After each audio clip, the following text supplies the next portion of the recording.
Welcome, dear listener, to The Empty Boat. Here, you are invited to step gently out of the rush of daily life and into a quiet harbor of reflection and healing. Imagine yourself drifting on calm waters beneath a moonlit sky, where every breath brings ease and every story is a lantern lighting your way. On this channel, we gather not to escape the world, but to see it more clearly, with presence, compassion, and mindful curiosity. Through the wisdom of Elias, a gentle monk, storyteller, and spiritual companion, you'll be guided on a journey through 25 meditative tales. Each story is woven with Buddhist insight and modern understanding, crafted to soothe your heart, awaken your spirit, and remind you that peace can be found in every moment.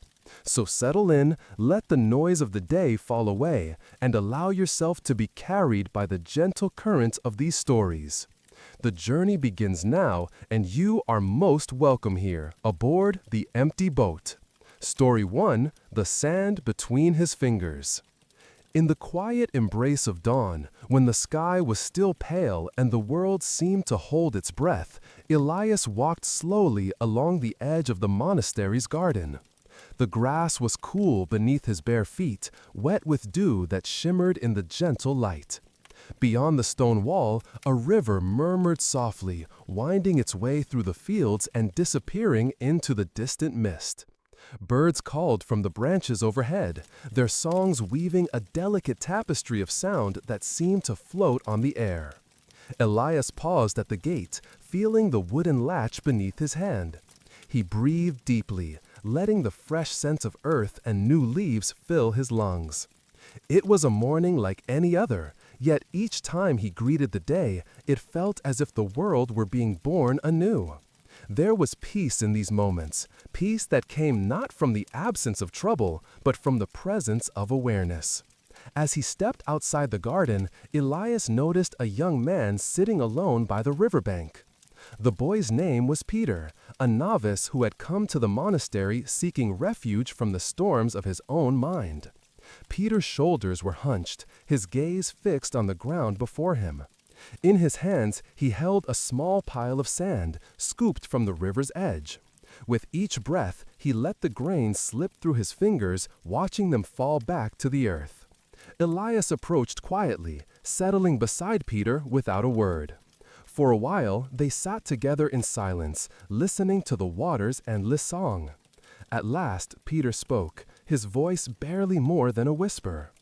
"Master Elias," he said, "I feel as though my life is slipping away from me.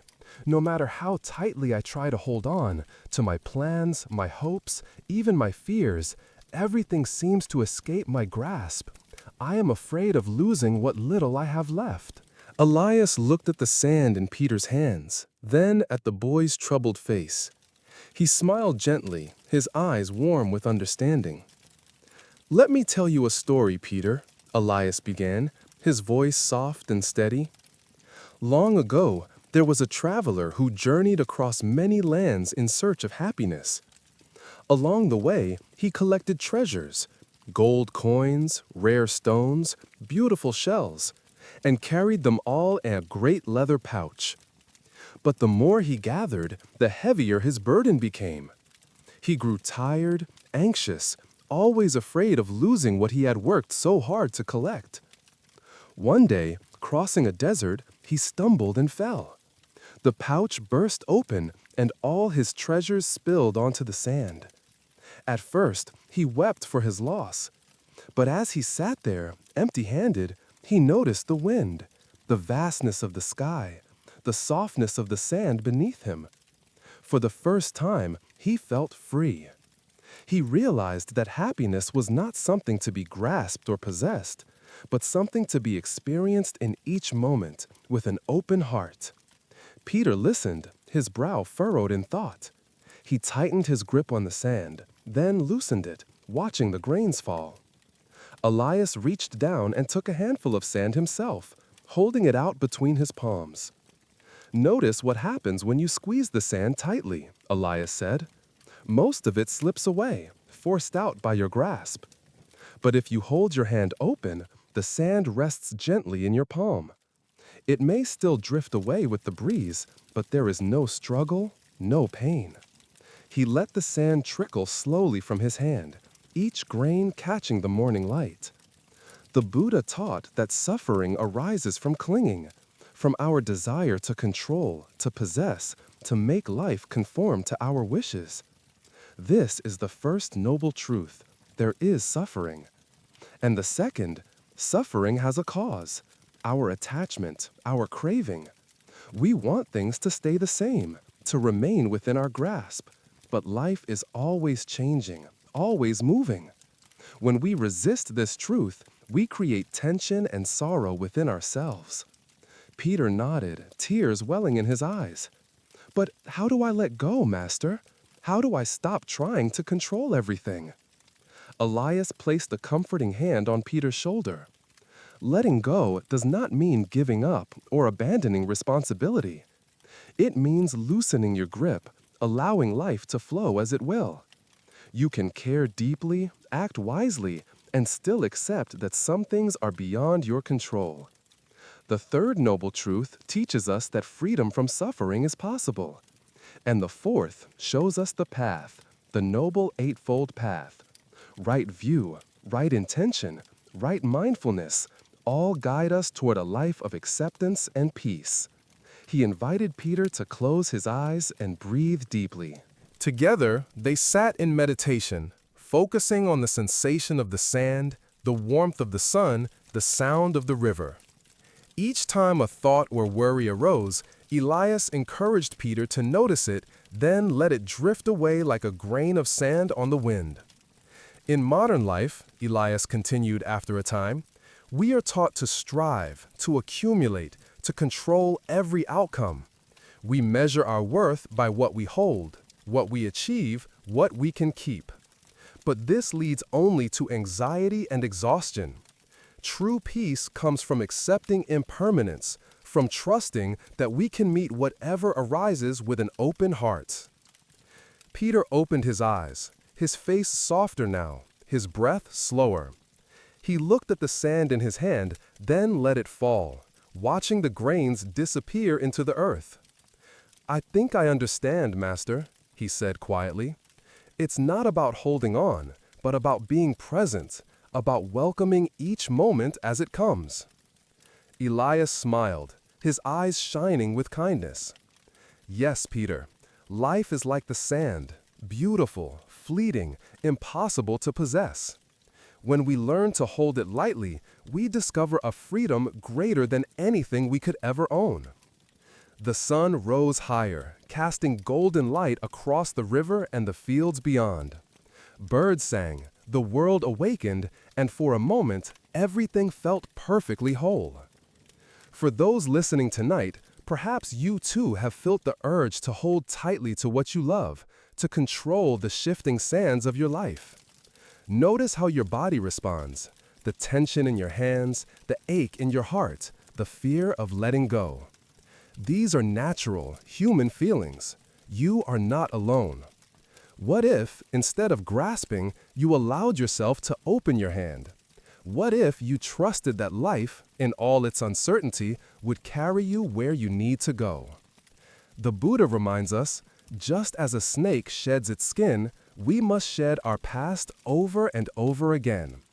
Letting go is not a single act, but a practice, a gentle returning again and again to the openness of this moment. Tonight, as you prepare for sleep, invite yourself to release what you cannot hold. Feel the supports of your bed, the softness of your breath. Imagine the sand resting lightly in your palm, and with each exhale, let it drift away. There is nothing to fix, nothing to force, only presence, only peace. Before you drift into dreams, ask yourself, what am I ready to set down? How might I practice letting go, just for this moment? Can I trust that, like the sand, what is meant for me will remain, and what is not will return to the earth? If this story has touched your heart, please share your reflections below. What burdens are you learning to release? How do you find peace amid the shifting sands of your life? Like, comment, and subscribe to join our circle of healing stories. May you sleep peacefully, rooted in the freedom of letting go. Story 2. The Silent Pilgrimage.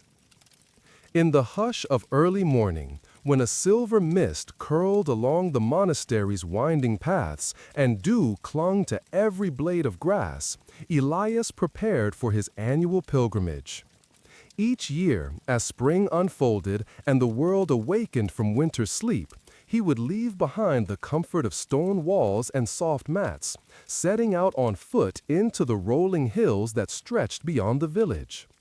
He carried nothing but a simple staff, a small satchel with bread and water, and the quiet intention to walk in silence, listening deeply to the world and to himself. On this particular morning, a young woman named Miriam waited at the gate. She was new to the monastery, her eyes bright with curiosity but shadowed by restlessness. For weeks she had watched Elias prepare, folding his robe, mending his sandals, speaking little of his journey except to say, "I go to listen." Unable to contain her longing, Miriam approached him as he fastened his satchel. "Master Elias," she said softly, "may I walk with you? My mind is noisy. Even in meditation, my thoughts rush like a river after rain. I hope that by walking, I might find some peace." Elias regarded her with gentle eyes, sensing both her yearning and her anxiety. "You are welcome, Miriam," he replied, "but know that this is a silent pilgrimage. We will not speak, except with our hearts and our steps. Are you willing?" Miriam nodded, though uncertainty flickered across her face. Together, they stepped through the gate and onto the path, the only sound the crunch of gravel beneath their feet and the distant call of a lark greeting the dawn. The landscape soon changed from cultivated fields to wild meadows, then to wooded hills where sunlight filtered through ancient oaks. As they walked, Elias set a slow, steady pace. He paused often, not out of fatigue, but to notice the world around him. The way light shimmered on spider webs, the scent of pine needles crushed underfoot, the chorus of insects rising with the sun. He moved with the ease of someone who trusted each step, unhurried by destination. At first, Miriam struggled with the silence. Her mind filled the space with worries about her family, her work, her uncertain future. She found herself wanting to ask questions, to share her discomfort, to fill the emptiness with words. But each time she glanced at Elias, she saw only calm presence, his attention resting fully on the moment. Hours passed. The path grew steeper, winding up a hill crowned with wildflowers. Miriam's legs ached, sweat dampened her brow, and her thoughts became sharper, more insistent. Why am I doing this? What if I cannot keep up? What if I never find peace? As midday approached, Elias stopped beneath a great beech tree whose roots gripped the hillside like ancient hands. He gestured for Miriam to sit, offering her half of his bread and a flask of cool water. They ate in silence, the breeze carrying the sweet scent of blossoms. After a while, Elias closed his eyes, inviting Miriam to do the same. In the stillness, Miriam began to notice sounds she had overlooked: the hum of bees in the clover, the rustle of leaves, the distant murmur of a stream hidden below. She felt the earth solid beneath her, the air moving gently across her skin. For a brief moment, her mind quieted, and she tasted a kind of peace she had not known before, a peace born not from answers, but from presence. When they resumed walking, Miriam tried to match Elias's mindful pace. With each step, she focused on the sensation of her feet touching the ground, the rhythm of her breath, the shifting play of light and shadow. Gradually, her thoughts slowed. The urge to speak faded, replaced by a growing sense of wonder at the world unfolding around her. As afternoon waned, they reached the crest of a hill overlooking the valley. Below, the river glimmered in the sun, and the village appeared small and far away. Elias stood quietly, gazing at the horizon. After a long pause, he spoke, their first words since leaving the monastery. "Miriam, what have you discovered on this walk?" She hesitated, searching for words that could capture what she felt. "At first, I was lost in my thoughts. I wanted to escape them, to find something outside myself that would bring peace.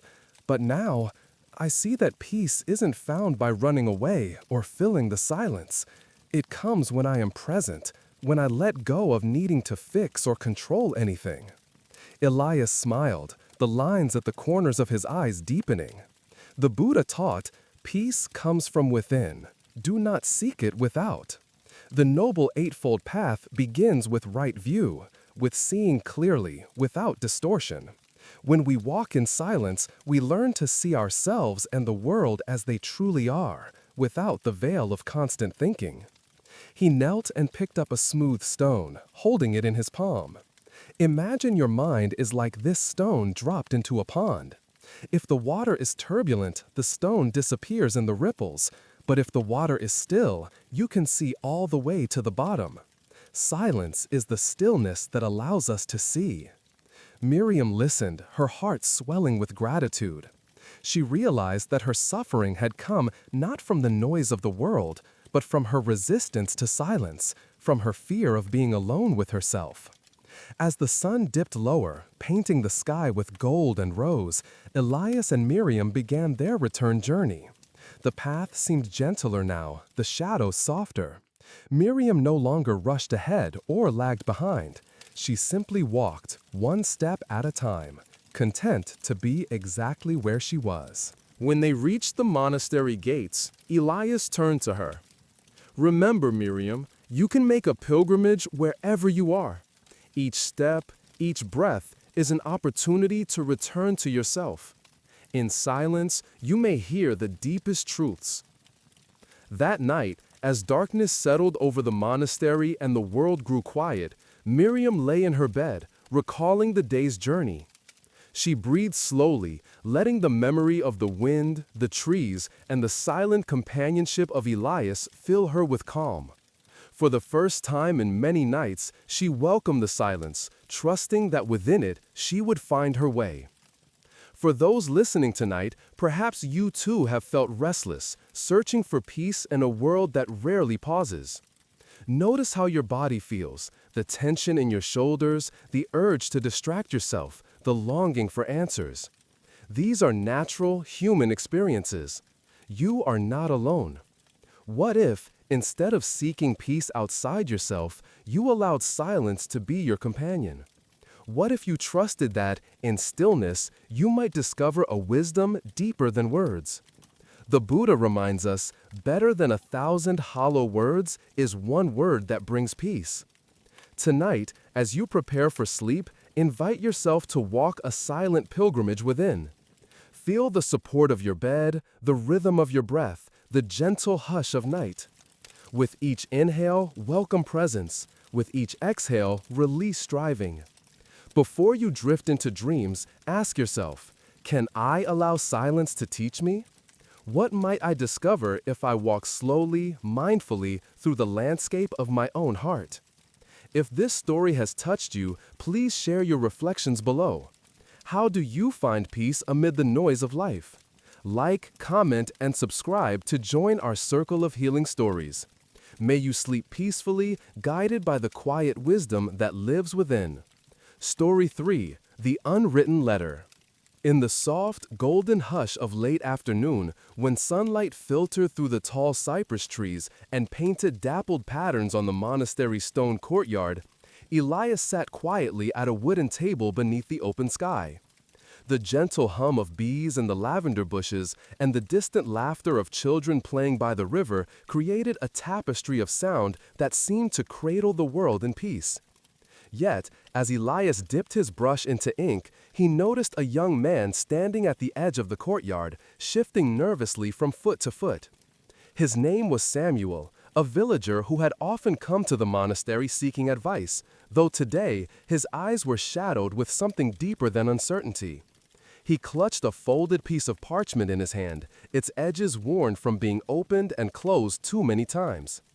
Elias looked up, offering a welcoming smile. "Samuel, will you join me?" he asked, gesturing to the empty seat across from him. Samuel hesitated, then sat down, placing the letter between them as if it carried a weight far greater than paper and ink.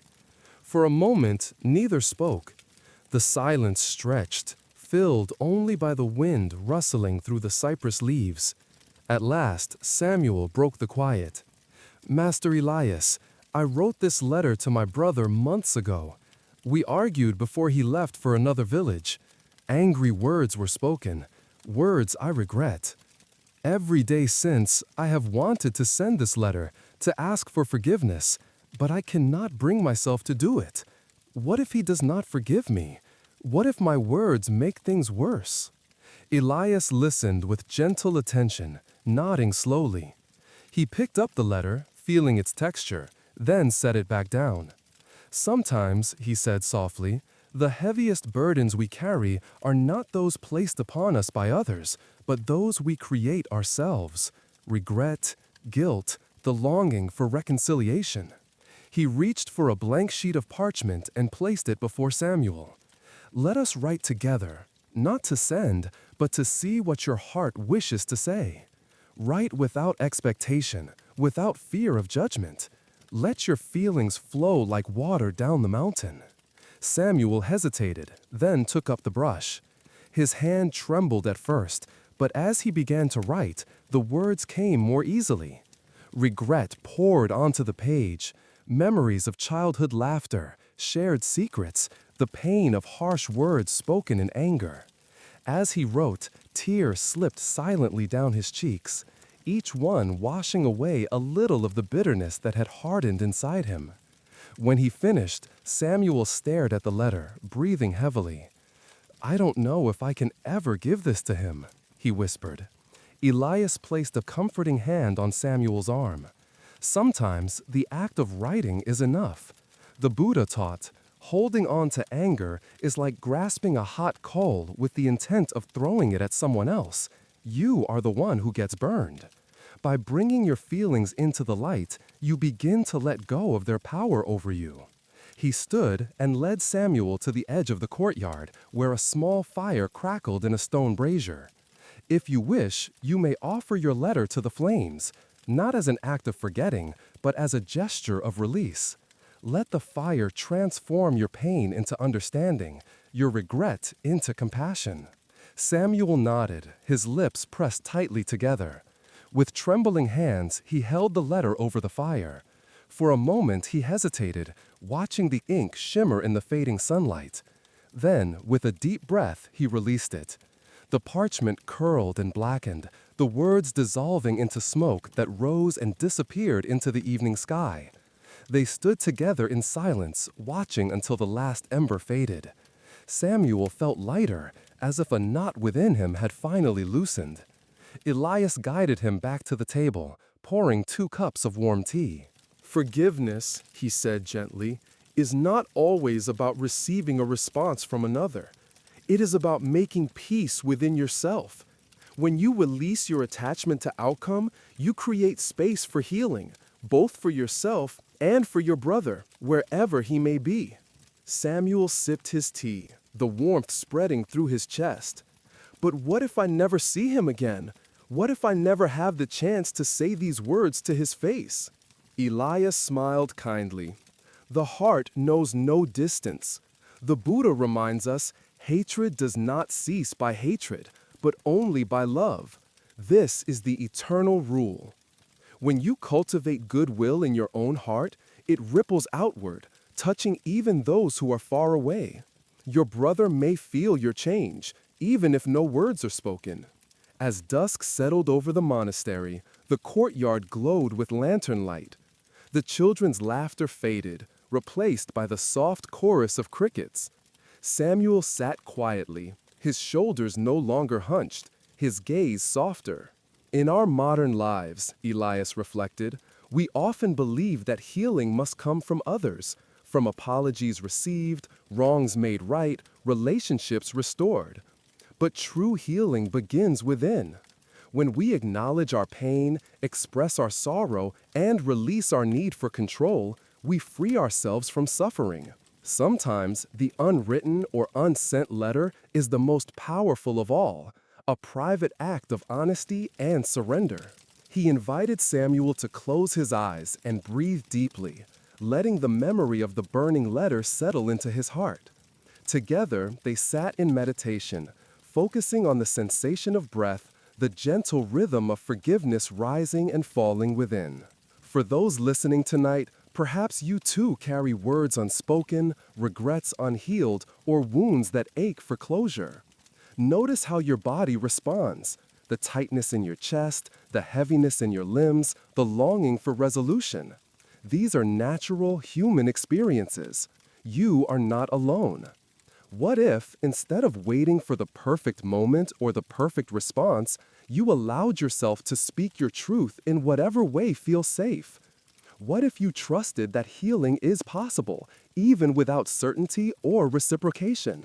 The Buddha teaches, you yourself, as much as anybody in the entire universe, deserve your love and affection.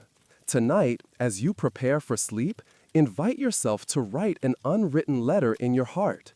Offer your pain to the fire of compassion and allow yourself to rest in the freedom of release. Before you drift into dreams, ask yourself, what am I ready to forgive, in myself or in others?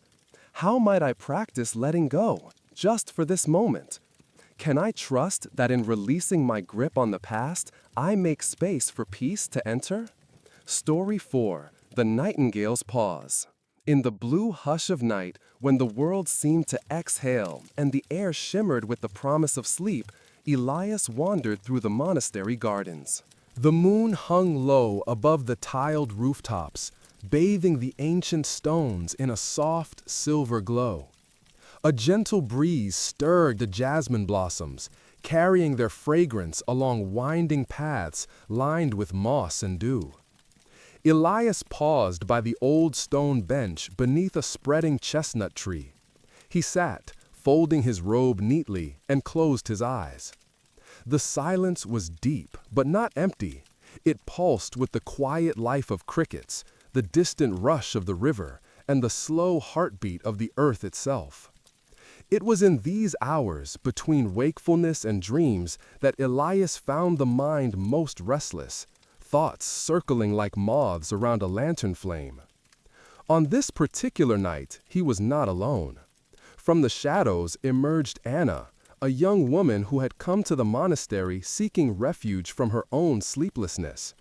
Her eyes were shadowed, her steps hesitant as she approached the bench. "Master Elias," she whispered, her voice trembling, "I cannot find rest.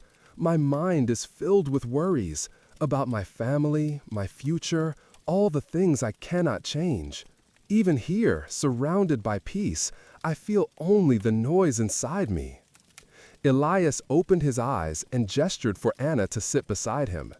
Together, they listened to the symphony of night, the sighing wind, the distant owl, the almost imperceptible hum of growing things. Then, from somewhere in the darkness, came the clear, sweet song of a nightingale. The melody rose and fell, weaving through the silence with effortless grace. Yet what struck Anna most was not the song itself, but the pauses between each phrase, the moments of stillness that gave the music its shape and meaning.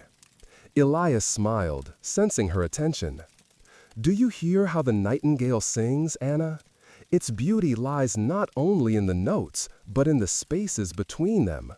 Without pause, there would be no music, only noise."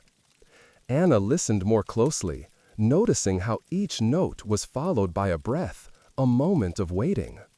She felt her own breath begin to slow, matching the rhythm of the bird song. "The Buddha taught," Elias continued softly, "better than 1,000 hollow words is one word that brings peace. In our lives, we fill the space with endless thoughts, worries, and plans. We are afraid of silence, afraid of what might arise if we stop moving, stop speaking, stop thinking. But just as the nightingale's pauses create music, so too does silence give shape to our days. He invited Anna to close her eyes and listen, not only to the sounds around her, but to the silence within.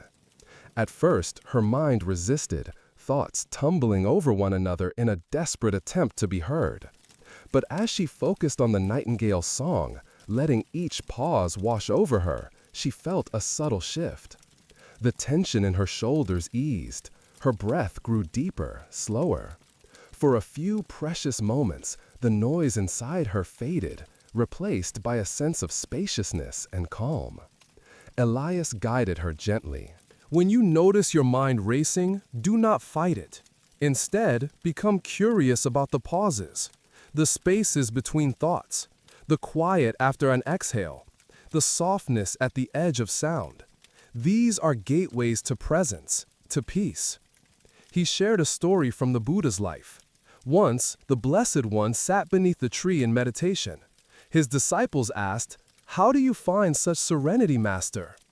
The Buddha replied, "I dwell in the pause between breaths, in the silence between thoughts.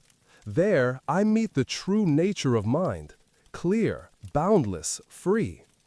Anna let these words settle into her heart. She realized that her suffering came not from the thoughts themselves, but from her fear of stopping, from her reluctance to rest in the unknown spaces between. In modern life, Elias reflected, we are conditioned to seek constant stimulation. Our devices, our conversations, even our inner dialogue leave little room for stillness. We mistake busyness for purpose, noise for meaning. Yet the deepest truths, the greatest healing, often arise in silence, in the pauses we dare to enter. He encouraged Anna to practice a simple meditation. Sit quietly, eyes closed. Listen for the next sound, but do not strain. When it comes, notice the silence that follows. Let your awareness rest there, in the gap. With each breath, allow yourself to linger a little longer in that space. As the night deepened, Anna practiced as Elias instructed. She became aware of the gentle rise and fall of her breath, the subtle pulse of her heartbeat, the way her body softened with each exhale. The nightingale sang again, its song floating on the cool air, and Anna found herself savoring the pauses, the anticipation, the relief, the silent invitation to simply be. After some time, Anna opened her eyes. The garden looked different now, bathed in moonlight and possibility. She turned to Elias, gratitude shining in her gaze. "I think I understand," she said quietly. "It is not the absence of thought or worry that brings peace, but the willingness to rest in the spaces between, to trust that silence can hold me." Elias nodded, his expression serene. "Yes, Anna, just as the nightingale trusts the pause, so too can you trust the silence within.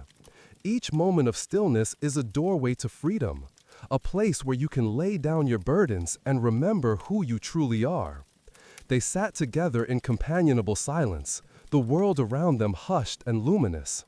The nightingale's song faded into the distance, leaving behind a lingering sense of wonder.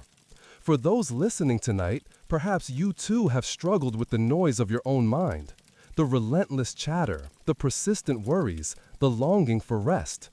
Notice how your body feels, the tightness in your chest, the urge to fill every moment, the discomfort with stillness. These are natural, human experiences. You are not alone. What if, instead of fearing the pause, you welcomed it? What if you allowed yourself to rest in the silence between thoughts, trusting that peace waits for you there? The Buddha reminds us, within you is a stillness and a sanctuary to which you can retreat at any time and be yourself. Tonight, as you prepare for sleep, invite yourself to listen for the nightingale's pause within your own heart. Feel the support of your bed, the gentle rhythm of your breath, the vastness of the quiet surrounding you. With each inhale, welcome presence. With each exhale, release striving. Before you drift into dreams, ask yourself, can I trust the silence to hold me? What might I discover if I linger in the pause, even for a moment? How might my life change if I make space for stillness? May you rest peacefully, embraced by the music of silence, and awaken renewed by the wisdom found in the nightingale's pause. Story 5. The Lanternless Festival. The first light of dawn crept over the village rooftops, painting the sky in soft hues of peach and gold. It was the day of the Spring Lantern Festival, a cherished tradition that filled the hearts of young and old with anticipation. Every year, as winter's chill faded, the villagers would gather in the square to hang hundreds of colorful lanterns, red for joy, blue for hope, yellow for gratitude. As dusk fell, the lanterns would be lit, their gentle glow dancing across faces and cobblestones, weaving a tapestry of warmth and unity. Elias awoke before sunrise, his heart light with expectation. He had watched the festival since childhood, each year finding new meaning in its simple beauty. Today, he was to lead the opening blessing, a role he accepted with humility and quiet pride. After morning meditation, he walked through the monastery garden, savoring the scent of blossoming plum trees and the distant laughter of children already gathering near the square. But as Elias reached the edge of the village, he noticed a strange hush in the air. The usual bustle was absent. Instead, small groups of villagers stood together whispering anxiously. At the center of the square, where boxes of lanterns should have been stacked high, there was only an empty space. A breathless boy ran up to Elias, his cheeks flushed with worry. "Master Elias, the lanterns are gone. Someone must have taken them in the night. What will we do? There can be no festival without lanterns." The news spread quickly, and soon the entire village gathered in the square, their faces etched with disappointment and confusion. Some blamed careless storage, others whispered of mischief or ill fortune. The elders shook their heads, lamenting the loss of tradition. Children clung to their parents, eyes wide with uncertainty. Elias stood quietly among them, listening to the rising tide of frustration and sadness. He saw how quickly hope could falter when plans unraveled, how easily joy could turn to blame. Yet beneath the surface, he sensed something deeper, a longing not just for lanterns, but for connection, for the comfort of shared light in uncertain times. He raised his hand, inviting silence. When the crowd quieted, Elias spoke in a calm, steady voice. "My friends, I know you are disappointed. The lanterns have always been a symbol of our unity, our hope for the coming year. But perhaps this is an invitation to discover a different kind of light, a light that cannot be stolen or lost." The villagers looked at him, puzzled. A few muttered that words could not replace lanterns. Elias smiled gently, undeterred. "Let us sit together in the square as evening falls," he suggested. "Bring nothing but yourselves, your families, and your open hearts. We will see what arises." Throughout the day, the village buzzed with uncertainty. Some tried to make makeshift lanterns from jars and candles, but supplies were scarce. Others argued about who might be responsible for the loss. Yet, as dusk approached, curiosity drew everyone back to the square. They came with blankets, baskets of food, and hesitant smiles, unsure of what to expect. As the sun dipped below the hills, Elias sat cross-legged at the center of the square. One by one, the villagers joined him, forming a great circle. No lanterns hung above them. The square was shadowed, save for the last golden rays lingering on the rooftops. Elias began to speak, his voice low and clear. In the time of the Buddha, it was said that true light comes not from lamps or flames, but from within the heart. The Buddha taught, thousands of candles can be lit from a single candle, and the life of the candle will not be shortened. Happiness never decreases by being shared. Tonight, let us become each other's lanterns. He invited everyone to close their eyes and breathe deeply, feeling the presence of those around them.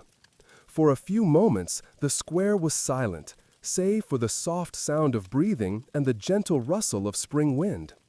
Then Elias asked, Who among you wishes to share a memory of light, a moment when kindness, courage, or love illuminated your path? A young girl spoke first, her voice trembling.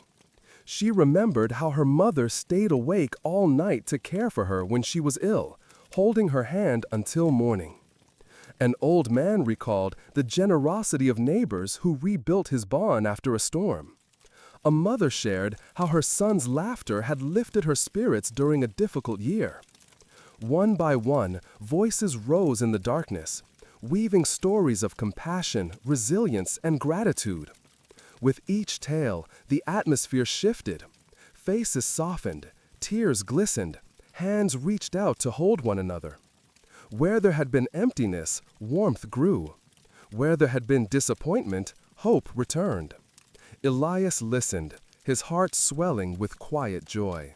He saw how, in the absence of lanterns, the villagers themselves became sources of light, each story a flame, each act of listening a gentle glow.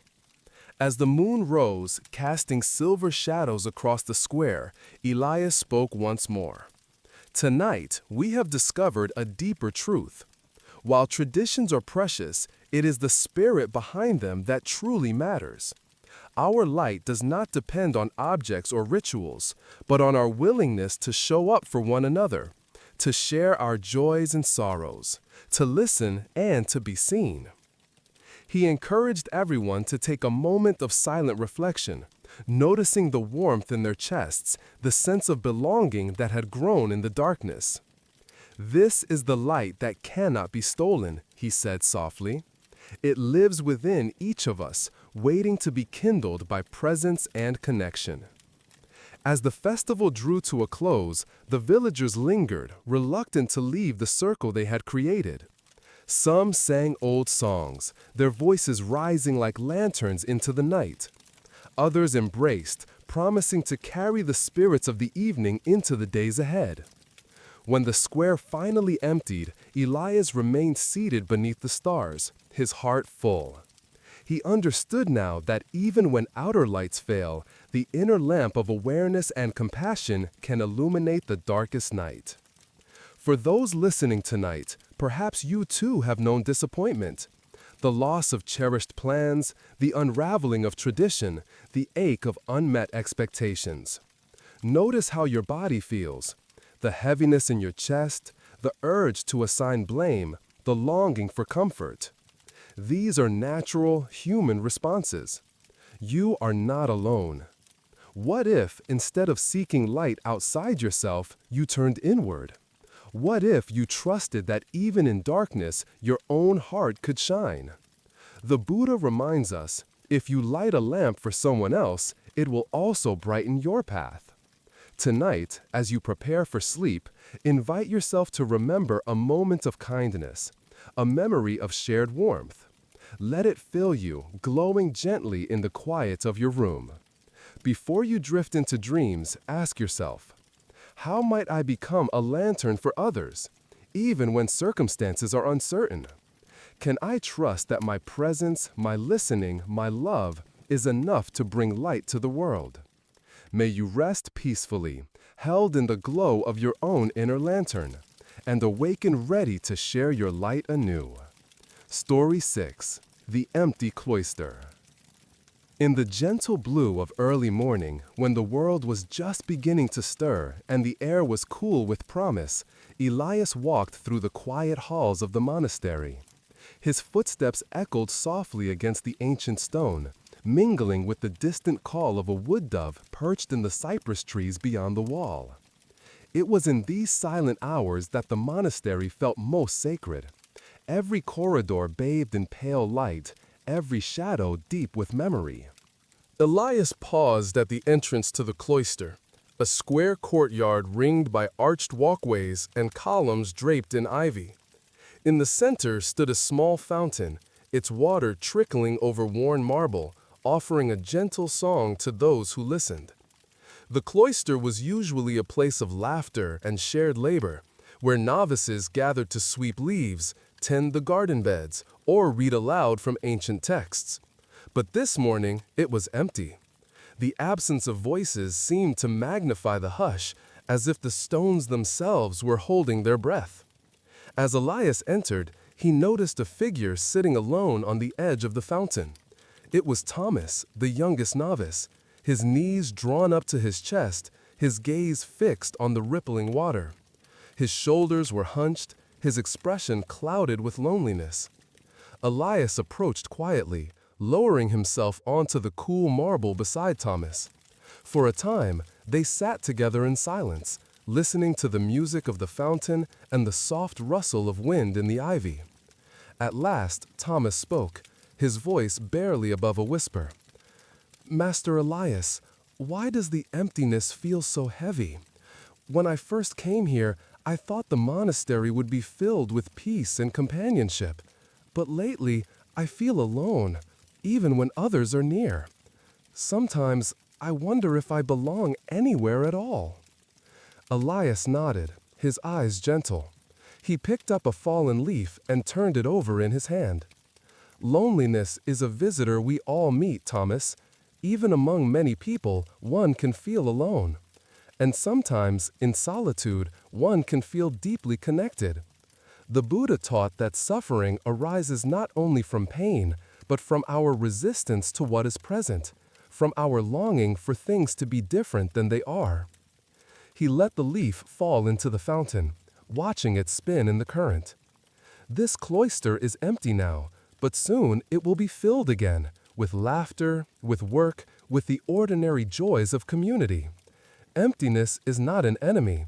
It is a space in which new things can arise." Thomas listened, but his face remained troubled. "But what do I do with the ache inside me? How do I fill the emptiness?" Elias smiled softly. "Sometimes the answer is not to fill the emptiness, but to make friends with it, to sit quietly and listen to what it has to teach. The Buddha often retreated into solitude, not to escape others, but to discover the fullness within himself. In silence, he found wisdom, compassion, and peace." He invited Thomas to close his eyes and breathe deeply, feeling the coolness of the marble beneath him, the rhythm of the water, the gentle rise and fall of his own chest. "Notice the emptiness," Elias whispered. "Where do you feel it in your body? Is it sharp or dull, heavy or light? Can you greet it with curiosity rather than fear?" Thomas followed the guidance, letting his awareness settle on the hollow ache in his chest. At first, it felt unbearable, a cold, aching void. But as he breathed, he noticed that the sensation shifted, softened. There was space around it, and within that space, a kind of quiet comfort. "In modern life," Elias continued, "we are taught to avoid emptiness at all costs. We fill our days with noise, our minds with distraction, our hearts with longing for connection. Yet, true companionship begins with befriending ourselves, with learning to rest in our own company, to trust that we are enough even when alone." He told Thomas a story from the Buddha's life. When the Blessed One sat beneath the Bodhi tree, he faced not only temptation and fear, but also profound loneliness. He did not run from it. Instead, he opened his heart to the emptiness, allowing it to become a vessel for awakening. In that vast space, he discovered the interconnectedness of all beings, the truth that none of us is ever truly alone. Thomas opened his eyes, a tear slipping down his cheek. "I want to believe that, Master, but sometimes the emptiness feels endless." Elias placed a comforting hand on Thomas's shoulder. "It is natural to feel that way. But notice how, even now, you are not alone. I am here with you. The fountain sings. The earth supports you. The air fills your lungs. Connection is always present, even when it is subtle." He encouraged Thomas to spend the morning sweeping the cloister, moving slowly and mindfully. Let each stroke of the broom be an act of presence. Notice the sound, the movement, the changing play of light and shadow. Allow yourself to be fully here with whatever arises. Thomas agreed, rising to fetch the broom. As he swept, he found his thoughts slowing, his senses sharpening. He noticed the intricate patterns of sunlight on the flagstones, the delicate web spun between two columns, the scent of fresh earth after last night's rain. With each motion, the emptiness within him felt less like a void and more like a spaciousness, a place where beauty could enter. By midday, the other novices joined him, laughing and chattering as they worked. Thomas smiled, feeling the warmth of their presence, but also the quiet strength he had found in solitude. He realized that he could carry this sense of spaciousness with him, even in the busiest moments. That evening, as the sun set and the cloister filled with golden light, Elias gathered the novices for meditation. They sat in a circle, breathing together, their hearts attuned to the stillness at the center of all things. Elias spoke softly. Emptiness is not something to fear. It is the open sky that holds the stars, the silent pause that gives music its shape, the space within the heart where love can grow. When we learn to rest in emptiness, we discover that we are already whole. For those listening tonight, perhaps you too have known the ache of loneliness, the heaviness of an empty room, the longing for connection, the discomfort of being alone with yourself. Notice how your body feels, the tightness in your chest, the urge to distract yourself, the wish for someone to fill the silence. These are natural human experiences. You are not alone. What if, instead of fleeing emptiness, you welcomed it? What if you trusted that within the quiet spaces of your life, something precious waits to be discovered? The Buddha reminds us, within you is a stillness and a sanctuary to which you can retreat at any time and be yourself. Tonight, as you prepare for sleep, invite yourself to rest in the spaciousness of your own heart. Feel the support of your bed, the gentle rhythm of your breath, the vastness of the quiet surrounding you. With each inhale, welcome presence. With each exhale, release striving. Before you drift into dreams, ask yourself, can I befriend the emptiness within me? What gifts might it hold if I dare to listen? How might my life change if I trust the fullness of my own being? May you rest peacefully, held in the embrace of emptiness, and awaken renewed by the wisdom found in the silent cloister of your soul. Story 7. The Path of Fallen Leaves. The morning air was crisp and clear, carrying the scent of earth and wood smoke as Elias made his way through the forest at the edge of the village. It was autumn, and the world seemed to glow with a quiet fire. Leaves of amber, gold, and crimson drifted down from ancient oaks and maples, carpeting the path in color. Each step Elias took was soft, cushioned by nature's gentle offering, and every breath filled him with gratitude for the changing season. He walked slowly, savoring the hush that settled over the woods. Sunlight filtered through the thinning canopy, casting shifting patterns on the ground. A squirrel darted across his path, pausing to watch him with bright, curious eyes before disappearing into a tangle of roots. Somewhere nearby, a robin sang, its notes sweet and clear in the cool air. Elias paused beside a mossy log, listening to the wind whisper through the branches. He closed his eyes, letting himself become part of the stillness, aware of the subtle pulse of life all around him. It was in these moments, when the world was neither fully awake nor yet asleep, that he felt closest to the heart of things. As he stood there, the sound of footsteps reached his ears, slow, hesitant, almost reluctant. Turning, he saw an older woman approaching along the leaf-strewn path. Her name was Margaret, a widow who had lived many years in the village. She moved with care, her hands tucked into the sleeves of her shawl, her gaze lowered to the ground. Elias greeted her with a gentle smile. "Good morning, Margaret. The forest is beautiful today, isn't it?" Margaret nodded, but her eyes were shadowed with sorrow. "It is," she replied softly, "but I find little comfort in beauty these days.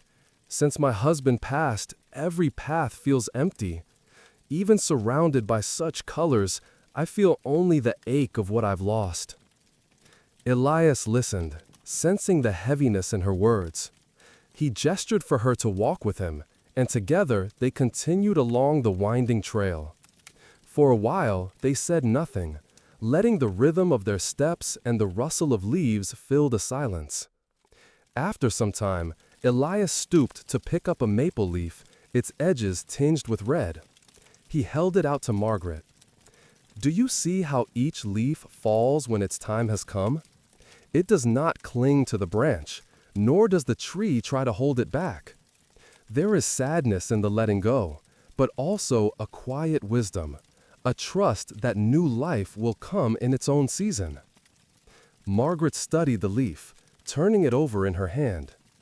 "I know that everything changes," she said, her voice trembling, "but it's hard to accept. Some days I wish I could turn back time or keep things as they were." Elias nodded. The Buddha taught that all conditioned things are impermanent. This is the law of nature. Everything arises, abides, and passes away. Our suffering comes not from change itself, but from our resistance to it. When we cling to what must go or push away what must come, we create pain within ourselves.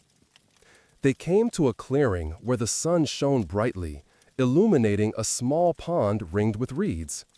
The surface was scattered with floating leaves, each one unique in shape and color. Elias invited Margaret to sit beside him on a fallen log. "Let us watch the leaves together," he suggested. "Notice how some float gently, carried by the breeze, while others sink quietly to the bottom.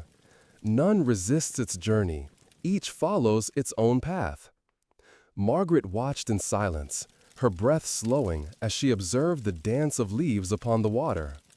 Gradually, she felt her chest loosen, the tightness of grief giving way to a softer ache, a bittersweet acceptance. Elias spoke quietly. "In modern life, we often believe we must move on quickly, hide our pain, or pretend that loss does not touch us. But true healing comes from honoring our sorrow, allowing ourselves to grieve, and trusting that new growth will emerge from what has fallen away." He shared a story from the Buddha's life. When the Blessed One lost loved ones, he did not deny his sadness. He sat with it, breathed with it, and allowed it to teach him compassion for himself and for all beings who suffer. In this way, even grief became a path to wisdom. Margaret closed her eyes, feeling the warmth of the sun on her face, the gentle weight of the leaf in her palm. She let herself remember her husband, not just the pain of his absence, but the joy of their years together, the laughter, the quiet evenings by the fire. Tears slid down her cheeks, but she did not wipe them away. Elias placed a comforting hand on her shoulder. Grief is not a sign of weakness, but of love. Each tear waters the seeds of understanding and kindness within us. Just as the forest lets go of its leaves, so too can we release what we have lost, trusting that something new will grow in its place. They sat together until the shadows lengthened and the air grew cool. When Margaret finally rose, she felt lighter, not because her sorrow had vanished, but because she had allowed it space to breathe. As they walked back toward the village, Elias encouraged her to take a small ritual for herself. Each day, gather a fallen leaf and place it somewhere special. Let it remind you that letting go is not forgetting, but making room for new beginnings. With time, you may find beauty even in the ache of loss. That evening, as the sun set behind the hills and the sky blazed with color, Margaret placed the maple leaf on her windowsill. She watched the light fade, feeling both the sadness of goodbye and the hope of another dawn. For those listening tonight, perhaps you too have known the pain of loss, the falling away of someone or something dear, the emptiness left behind. Notice how your body feels. the heaviness in your chest, the longing for what was, the fear of what might never return. These are natural human experiences. You are not alone. What if, instead of clinging to the past or fearing the future, you allowed yourself to walk the path of fallen leaves? What if you trusted that in letting go, you honor both your sorrow and your capacity for renewal? The Buddha reminds us, all things must pass, strive on with diligence. Tonight, as you prepare for sleep, invite yourself to remember a cherished moment, then gently release it like a leaf on the wind. Feel the support of your bed, the softness of your breath, the spaciousness of your heart.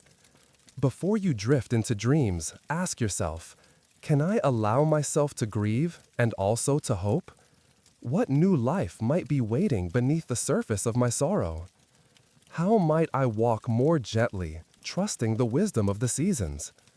May you rest peacefully, held by the quiet strength of the forest, and awaken ready to greet whatever the next day brings. Story 8. The Potter's Gentle Hands. In the gentle embrace of late afternoon, when the sun cast long golden beams across the monastery courtyard, and the air was fragrant with the scent of honeysuckle, Elias wandered toward the small workshop at the edge of the garden. The sound of soft humming and the rhythmic thump of a spinning wheel drifted through the open door, blending with the distant chirping of sparrows. It was here that Thomas, the village potter's apprentice, spent his days, hands deep in clay, brow furrowed in concentration. Elias paused at the threshold, watching as Thomas shaped a lump of earth on the wheel. The young man's fingers moved quickly, almost anxiously, coaxing the clay into a tall vase. Yet each time the vessel neared completion, it wobbled, collapsed, or cracked beneath his touch. With a frustrated sigh, Thomas scraped the ruined form from the wheel and began again. After several attempts, Thomas noticed Elias standing quietly in the doorway. He flushed with embarrassment, wiping his hands on his apron. "Master Elias, I'm sorry you had to see that. No matter how hard I try, I can't make anything beautiful. My teacher says my hands are too rough, my mind too impatient." Elias entered the workshop, his steps slow and unhurried. He sat beside Thomas, observing the scattered shards of failed pots and bowls that littered the shelves. For a moment, he said nothing, simply listening to the quiet hum of the wheel and the boy's troubled breath. "Thomas," Elias said gently, "may I watch you work?" Thomas nodded, setting another ball of clay on the wheel. He pressed the pedal, and the wheel began to spin. His hands shaped the clay, but his movements were tense, his jaw clenched with effort. Again, the form buckled and slumped. Elias placed a calming hand on Thomas's shoulder. "Let us pause for a moment. Close your eyes. Feel the weight of the clay in your palms. Notice its coolness, its softness. Take a deep breath and let your shoulders relax." Thomas obeyed, his breath slowing as he tuned in to the sensations beneath his fingers. When he opened his eyes, Elias smiled. "Now try again, but this time do not strive for perfection. Let your hands be gentle. Allow the clay to guide you, just as much as you guide it." Thomas hesitated, then placed his hands lightly on the spinning clay. He moved more slowly, less concerned with outcome, more curious about the process. The vessel that emerged was uneven, its rim slightly crooked, but it stood upright, whole, and unique. Elias nodded approvingly. "Do you see, Thomas? The beauty is not in flawless symmetry, but in the life that comes through your touch. Each imperfection tells a story. The Buddha taught that suffering arises from craving, from our relentless desire for things to be other than they are. When we release this craving, even for a moment, we discover peace in what is." Thomas looked at the vase, a small smile breaking through his frustration. "But what if others judge my work? What if it's not good enough?" Elias picked up a chipped bowl from the shelf, turning it over in his hands. This bowl has served many meals. Its cracks have been mended with gold, making it more precious than before. In Japan, there is an art called kintsugi, repairing broken pottery with lacquer mixed with gold. The flaws are not hidden but honored. So too with our lives. Our mistakes, our scars, our moments of failure, they are part of our wholeness, not proof of our inadequacy. He invited Thomas to sit with him in silence, watching the sunlight dance across the dusty floor. In modern life, we are taught to measure ourselves by achievement, by comparison, by the illusion of perfection. We fear mistakes, hide our vulnerabilities, and judge ourselves harshly. But true growth comes from gentleness, from meeting ourselves and our efforts with compassion. Elias shared a story from the Buddhist teachings. Once, a disciple asked the Blessed One how to cultivate patience. The Buddha replied, "As a potter shapes clay with steady hands, so must we shape our minds with kindness and perseverance. If the vessel cracks, begin again, not with anger, but with curiosity." Thomas let these words settle within him. He realized that his impatience was not with the clay, but with himself, with the voice inside that demanded flawlessness, that feared judgment and disappointment. Elias encouraged him to practice mindful pottery. Each time you sit at the wheel, begin with a few breaths.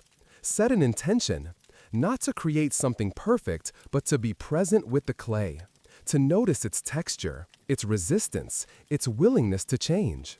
When a pot collapses, thank it for teaching you.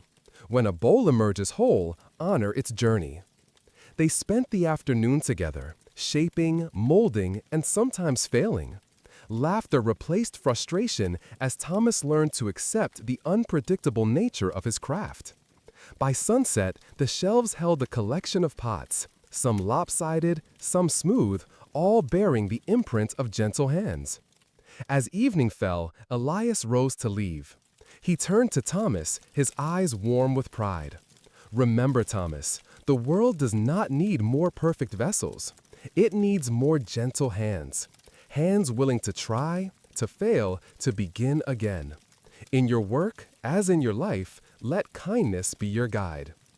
That night, Thomas placed his favorite imperfect bowl on his windowsill, letting the moonlight fill its uneven rim. He felt a quiet contentment, a sense that perhaps he could meet his own imperfections with the same gentleness he offered the clay. For those listening tonight, perhaps you too have struggled with perfectionism, the fear of making mistakes, the urge to compare, the harshness of self-judgment. Notice how your body feels, the tension in your shoulders, the tightness in your chest, the longing to be enough. These are natural, human experiences. You are not alone.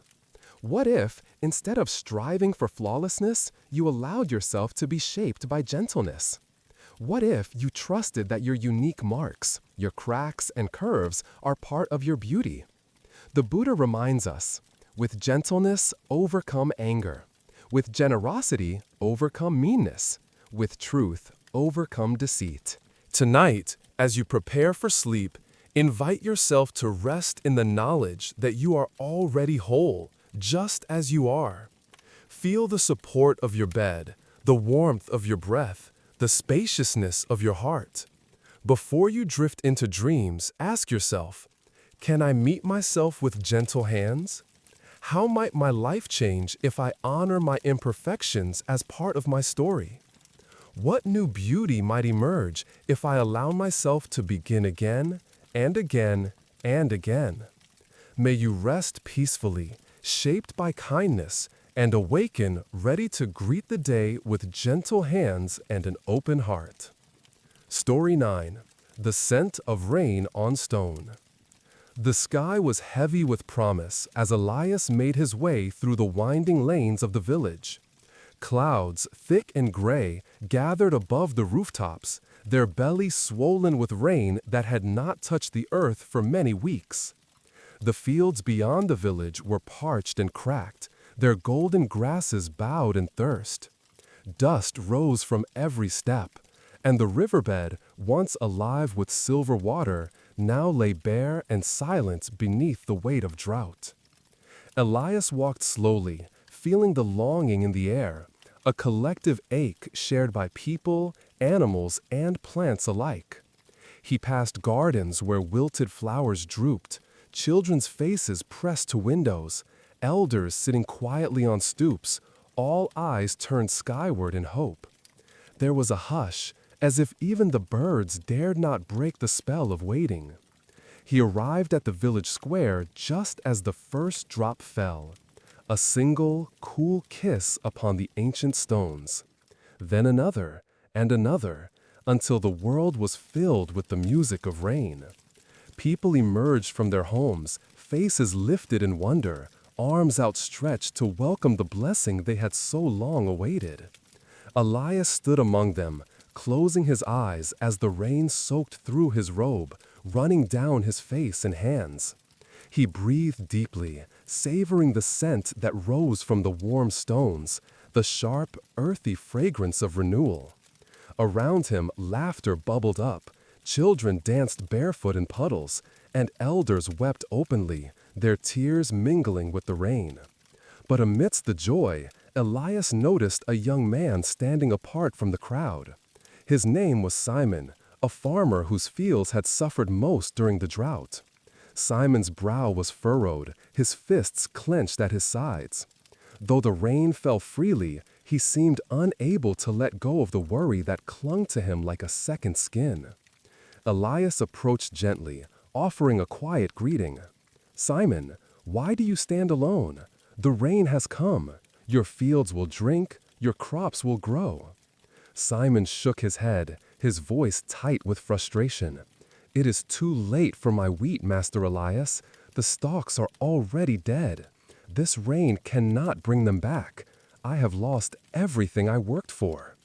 Elias listened, his heart open to the pain behind Simon's words. He placed a hand on the young man's shoulder, guiding him toward the old stone well at the edge of the square. Together, they sat beneath the shelter of an overhanging roof, watching the rain carve rivers through the dust.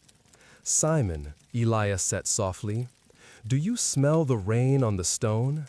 That scent is not only the promise of new life, but also the memory of what has been lost.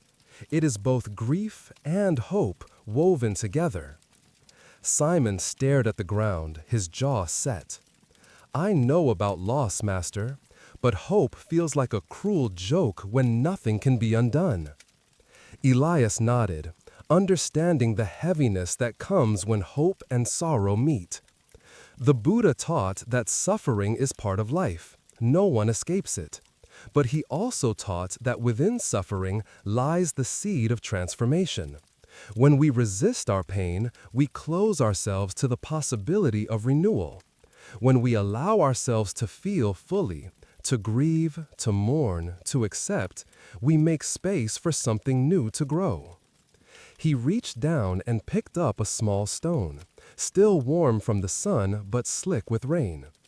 This stone has endured countless storms and seasons. It remembers both drought and flood.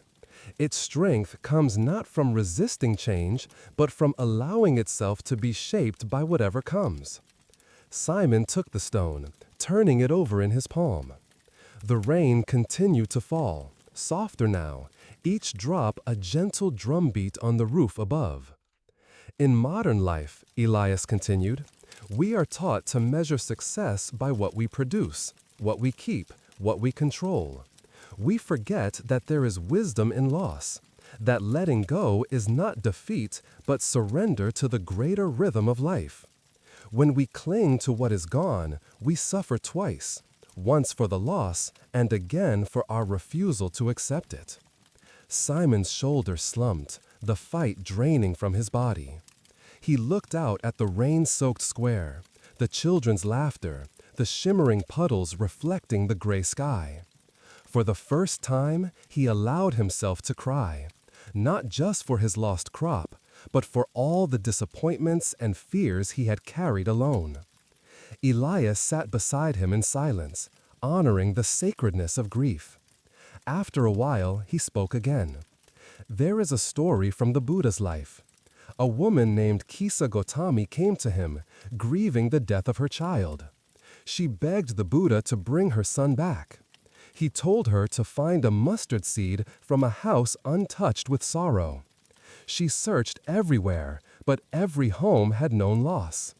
In this way, she learned that suffering is universal, and in sharing it, we find compassion and connection. Simon wiped his eyes, the lines of tension softening around his mouth. "What should I do now, Master?" Elias smiled gently. "Begin again, Simon. Tend to what remains, your soil, your spirit, your community. Let the rain wash away your sorrow, and trust that new seeds will take root in time." The Buddha reminds us, just as a mother protects her child, her only child, with her life, so should one cultivate a boundless heart toward all beings. Begin with yourself. Offer kindness to your own wounded heart. They sat together as the rain slowed, the clouds parting to reveal a pale blue sky. Sunlight glinted on wet stones, and the air was alive with the scent of promise. When Simon finally rose, he felt lighter, not because his losses had vanished, but because he had allowed himself to honor them. He walked into the square, joining the others as they celebrated the return of rain, his heart open to the possibility of hope. That evening, as dusk settled over the village and the last drops of rain fell from the eaves, Elias returned to the monastery. He paused at the gate, breathing in the scent of wet earth and stone. He knew that life would always bring cycles of drought and abundance, sorrow and joy. The lesson was not to avoid pain, but to meet it with courage, presence, and a willingness to begin anew. For those listening tonight, perhaps you too have known loss, the withering of dreams, the ache of disappointment, the longing for what cannot be reclaimed. Notice how your body feels, the heaviness in your chest, the tightness in your throat, the yearning for relief. These are natural, human experiences. You are not alone. What if, instead of resisting your sorrow, you allowed yourself to feel it fully? What if you trusted that in honoring your grief, you make space for hope to return? The Buddha teaches, however many holy words you read, however many you speak, what good will they do you if you do not act upon them? Tonight, as you prepare for sleep, invite yourself to breathe in the scent of rain on stone. Let it remind you that every ending carries the seed of a new beginning. Before you drift into dreams, ask yourself, can I honor my losses without closing my heart? What might grow from the soil of my sorrow? How might I begin again, trusting the gentle promise of rain? May you rest peacefully, held by the wisdom of renewal, and awaken ready to greet the gifts of a new day. Story 10. The Weaver's Lantern. The first frost of autumn sparkled on the monastery rooftops as Elias rose before dawn, his breath curling in the chill air. The village was still wrapped in silence, windows shuttered against the cold. But in a small cottage at the edge of the fields, a faint golden light glimmered through the darkness. Drawn by curiosity and the memory of many kind conversations, Elias made his way down the winding path to visit Miriam, the village weaver. Miriam had been known for her vibrant tapestries, sunflowers in summer gold, rivers twisting through emerald valleys, the laughter of children woven into every thread. Yet, as age crept into her hands and dimmed her eyes, her world grew smaller. She could no longer see the subtle shades of color or guide her shuttle with certainty. Her loom stood silent more often than not, and her heart ached with longing for the days when her craft flowed easily from her fingers. Elias found Miriam sitting by her window, a lantern burning beside her. Its flame flickered softly, illuminating her gentle face and the unfinished tapestry draped across her lap. She looked up as he entered, her smile warm but tinged with sadness. "Master Elias," she greeted him, "I am glad for your company this morning. The nights grow longer, and I find myself lost in memories. My hands are clumsy now, my eyes too weak to finish what I once began." Elias sat beside her, taking in the quiet beauty of the room, the skeins of colored wool, the worn wooden shuttle, the faded patterns that spoke of years gone by. He listened as Miriam spoke of her frustration and grief, her fear that she had nothing left to offer. "I watch the young women weave," she said, "their fingers nimble, their eyes bright. I want to teach them, to share what I know, but I feel invisible, like a lantern whose oil is nearly spent." Elias regarded the lantern, its light dancing across the walls. "Miriam, do you remember the story of the Buddha and the blind monk?" She nodded, recalling the tale. The monk who could not see the path at night, but carried a lantern so others would not stumble. Elias smiled.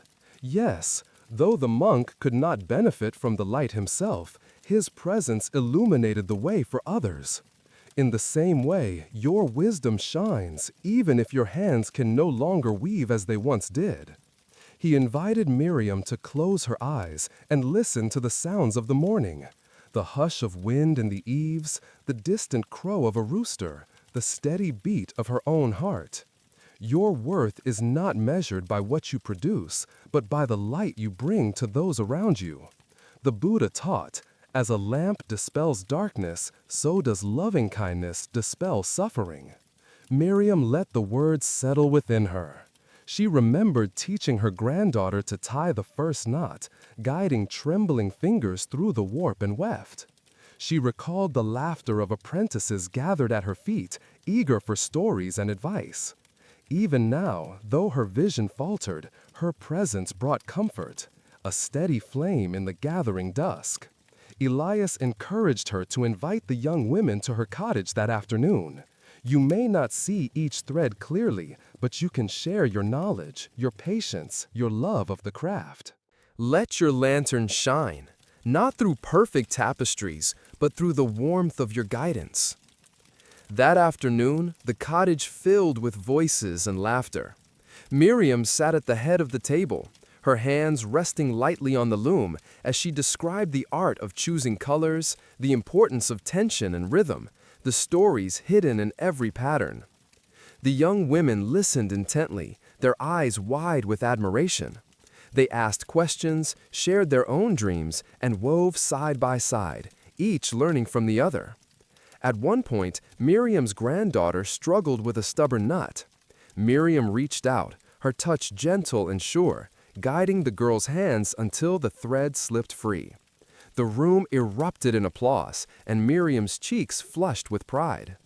As evening fell, the women lit candles and lanterns, filling the cottage with golden light. Finished pieces were displayed, mistakes celebrated as lessons, laughter echoing off the stone walls.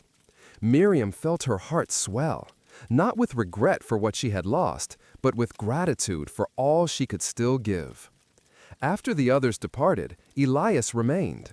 He watched as Miriam trimmed the wick of her lantern, the flame burning steady and bright.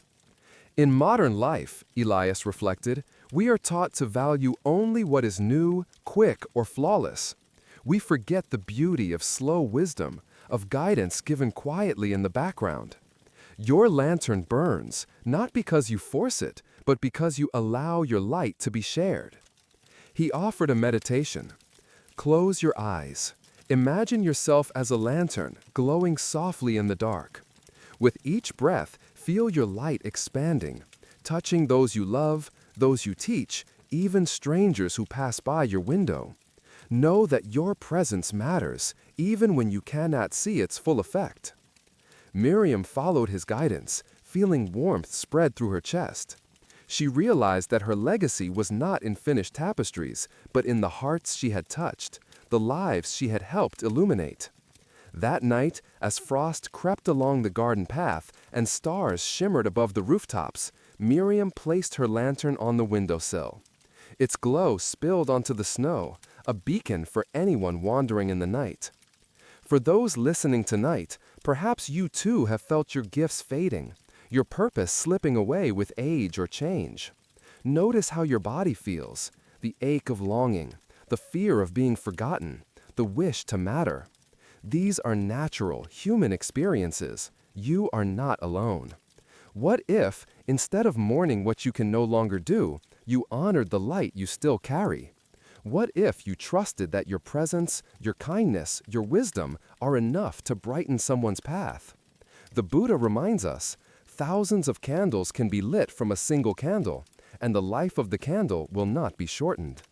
Tonight, as you prepare for sleep, imagine your lantern shining gently in the darkness. Feel the support of your bed, the softness of your breath, the quiet strength of your heart. Before you drift into dreams, ask yourself, how might I share my light even when I feel dim?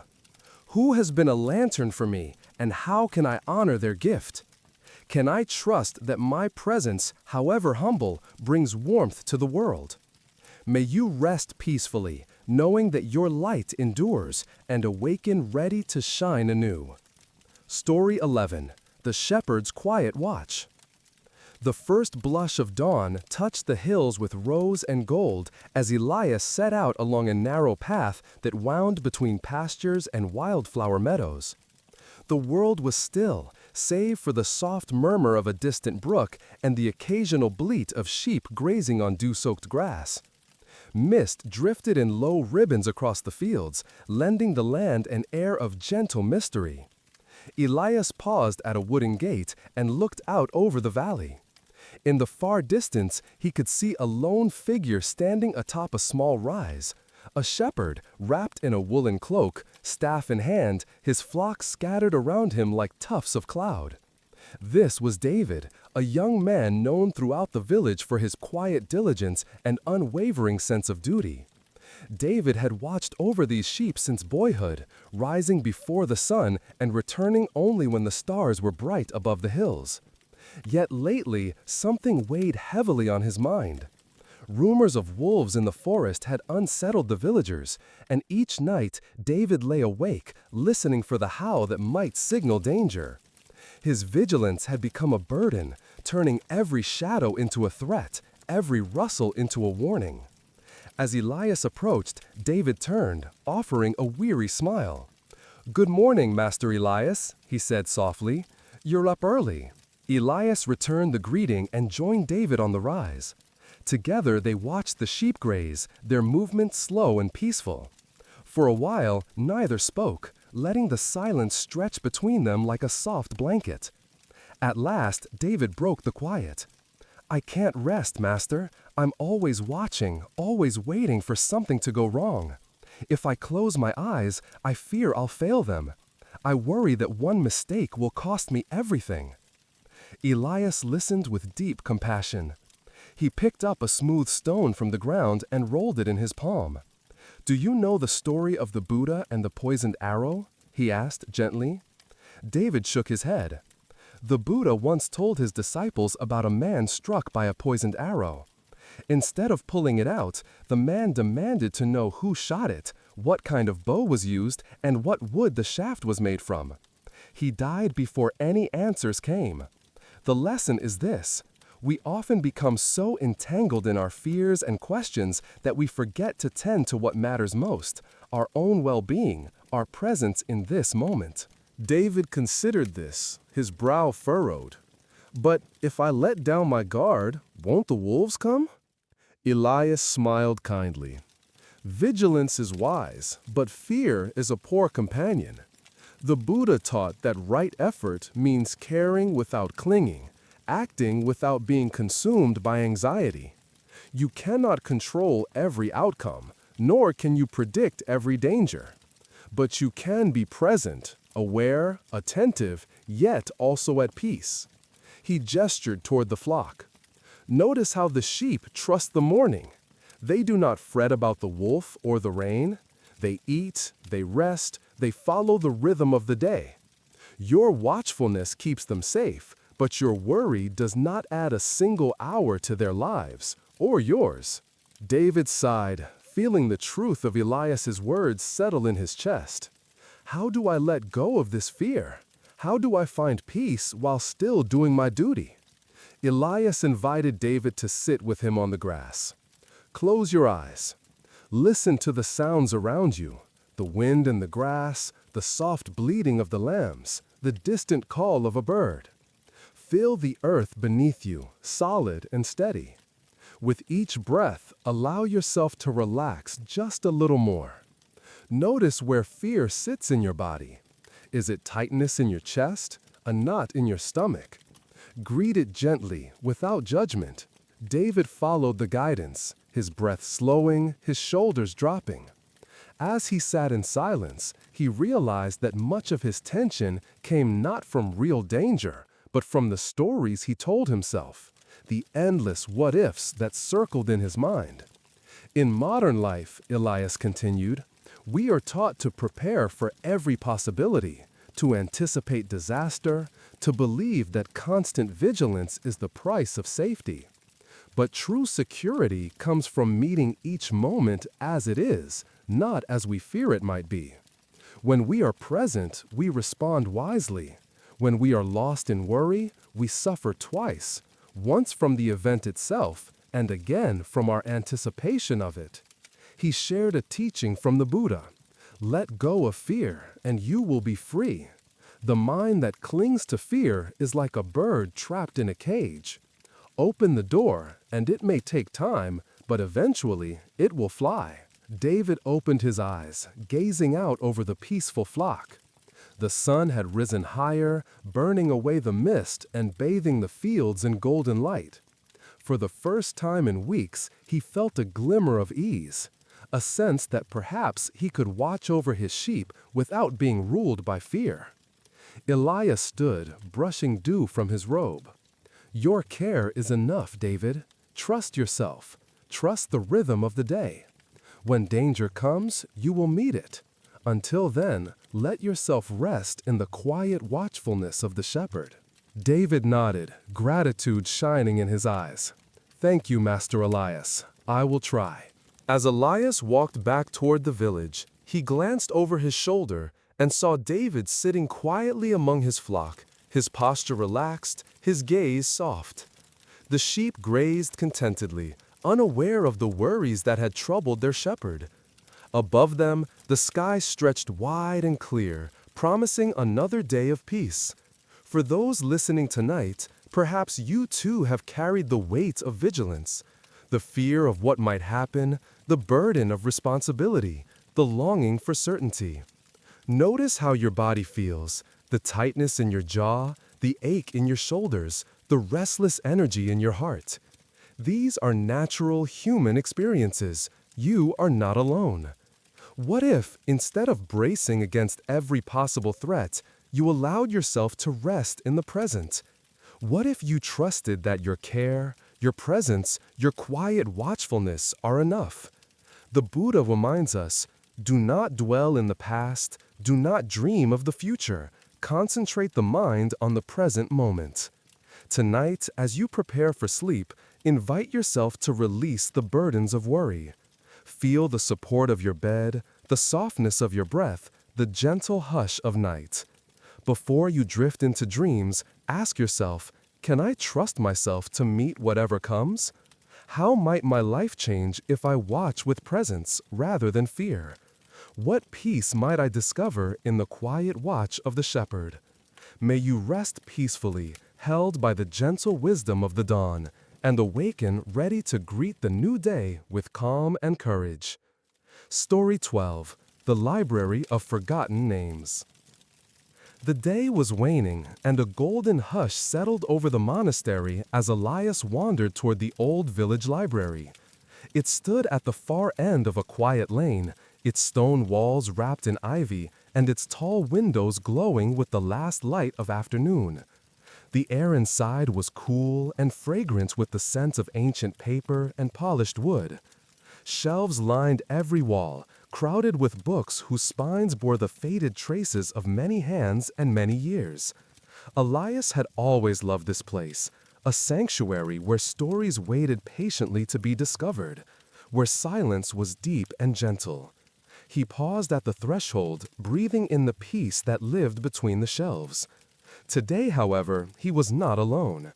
In the far corner, hunched over a table piled high with dusty tomes, sat Arthur, the village historian. Arthur was a man devoted to memory.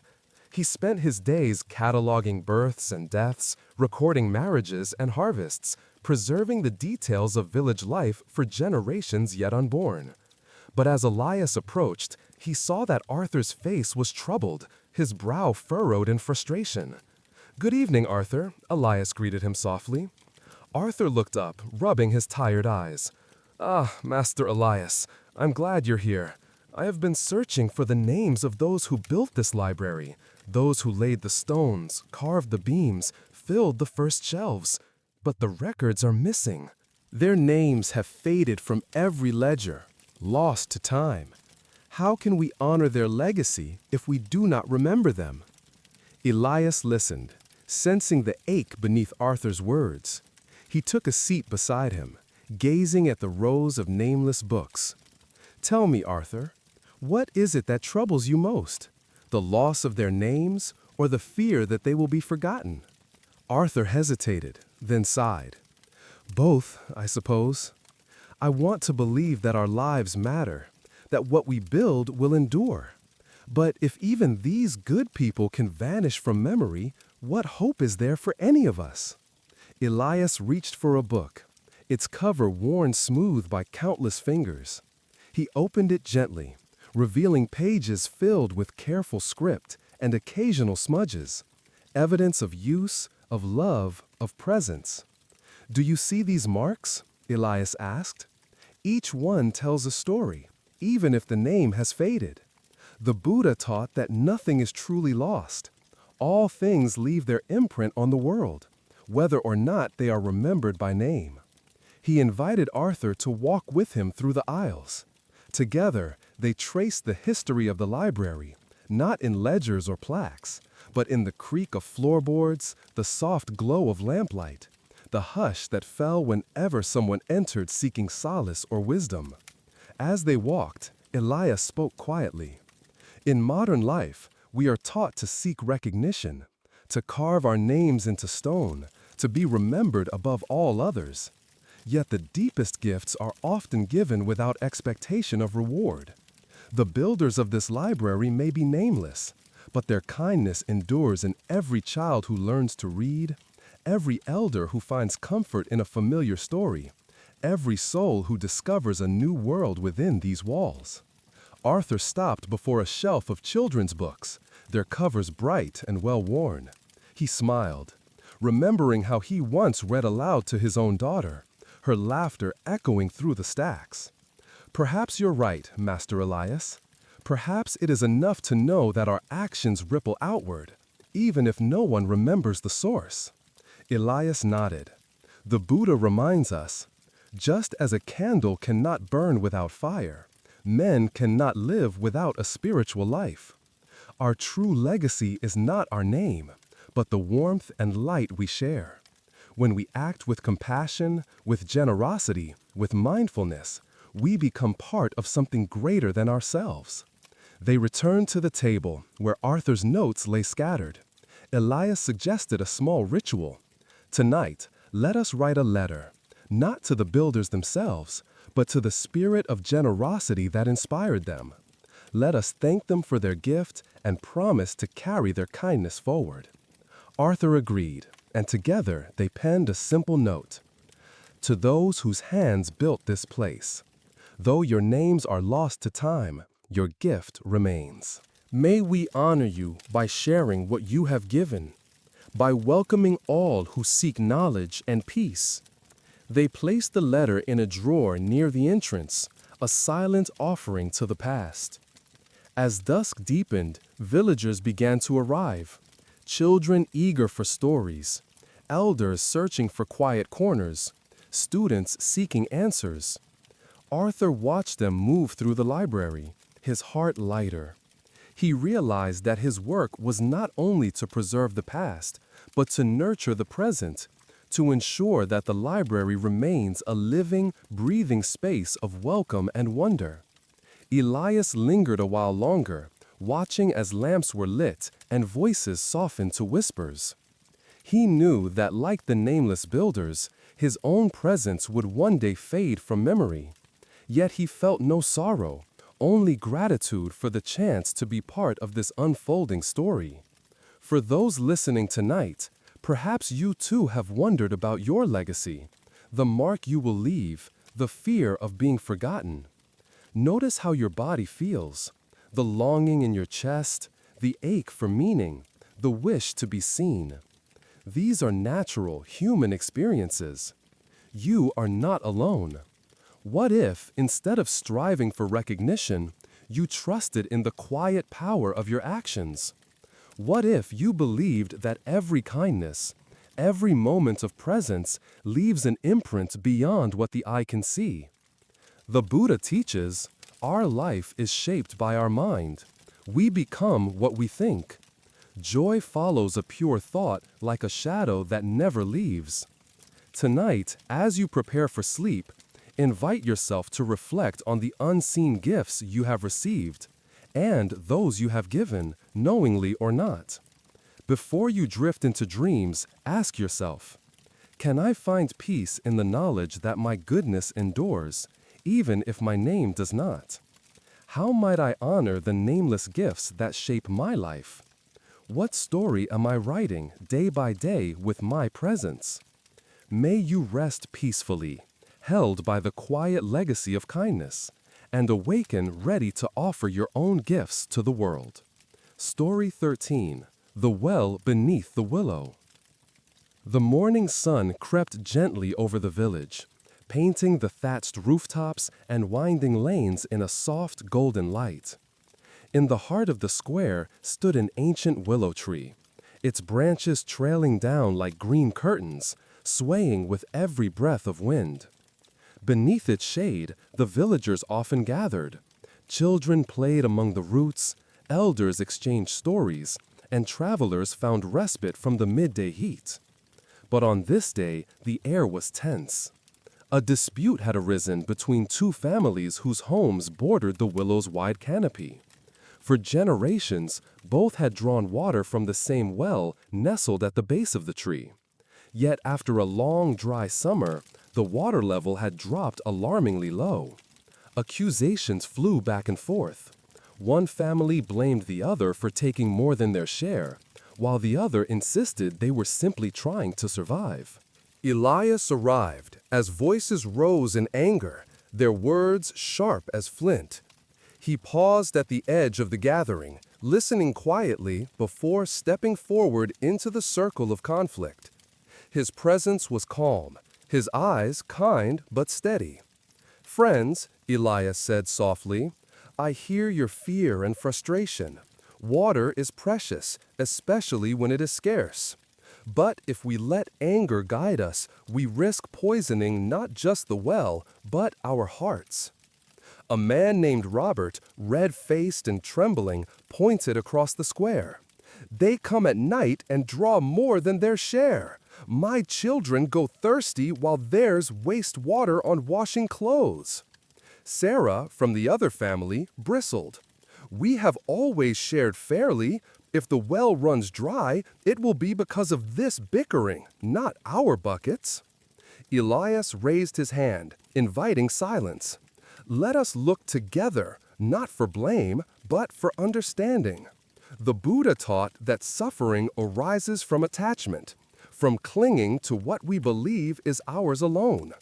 When we see only our own need, we forget the needs of others.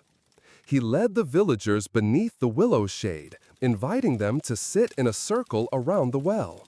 The ground was cool and damp, the air filled with the gentle rustle of leaves. Elias asked everyone to close their eyes and listen, not to each other's accusations, but to the sound of the wind, the trickle of water below, the quiet beating of their own hearts. For a few moments, the tension eased, breath slowed, shoulders relaxed. When they opened their eyes, Elias spoke again. "This well has served your families for generations. It is fed by underground springs you cannot see. Its water is a gift, not a possession. What would happen if, instead of fighting over what remains, you worked together to care for the well and for one another? The villagers murmured uncertainly. Old habits of suspicion ran deep. But Elias persisted. Let us explore the well together. Perhaps there is something we have missed. He knelt beside the stone wall, peering into the darkness below. With help from the children, he lowered a lantern on a rope, illuminating the water surface far below. To their surprise, they saw that the well was not empty. Its level had dropped, but clear water still shimmered in the depths. Elias noticed something else, a tangle of roots and debris blocking part of the well's mouth. It seems the willow's roots have grown thick, drawing water and dropping leaves that clog the flow. If we clear away the debris and trim the roots, perhaps the water will rise again. The families hesitated, then agreed to work together. All morning they hauled buckets, cleared roots, and removed stones. Sweat mingled with laughter as old grudges softened in the face of shared effort. By noon, the waters ran clearer and higher than it had in weeks. As they rested in the willow's shade, Elias poured cups of cool water for everyone. He spoke quietly, his voice weaving through the hush. In modern life, we are taught to guard what is ours, to compete for resources, to see others as rivals. But true abundance comes from cooperation, from seeing ourselves as stewards rather than owners. The Buddha reminds us, thousands of candles can be lit from a single candle, and the life of the candle will not be shortened. When we share, we do not lose, we multiply what is good. Robert looked across at Sarah, shame and relief mingling in his eyes. I am sorry for my harsh words. I was afraid for my family, but I forgot that yours suffers too.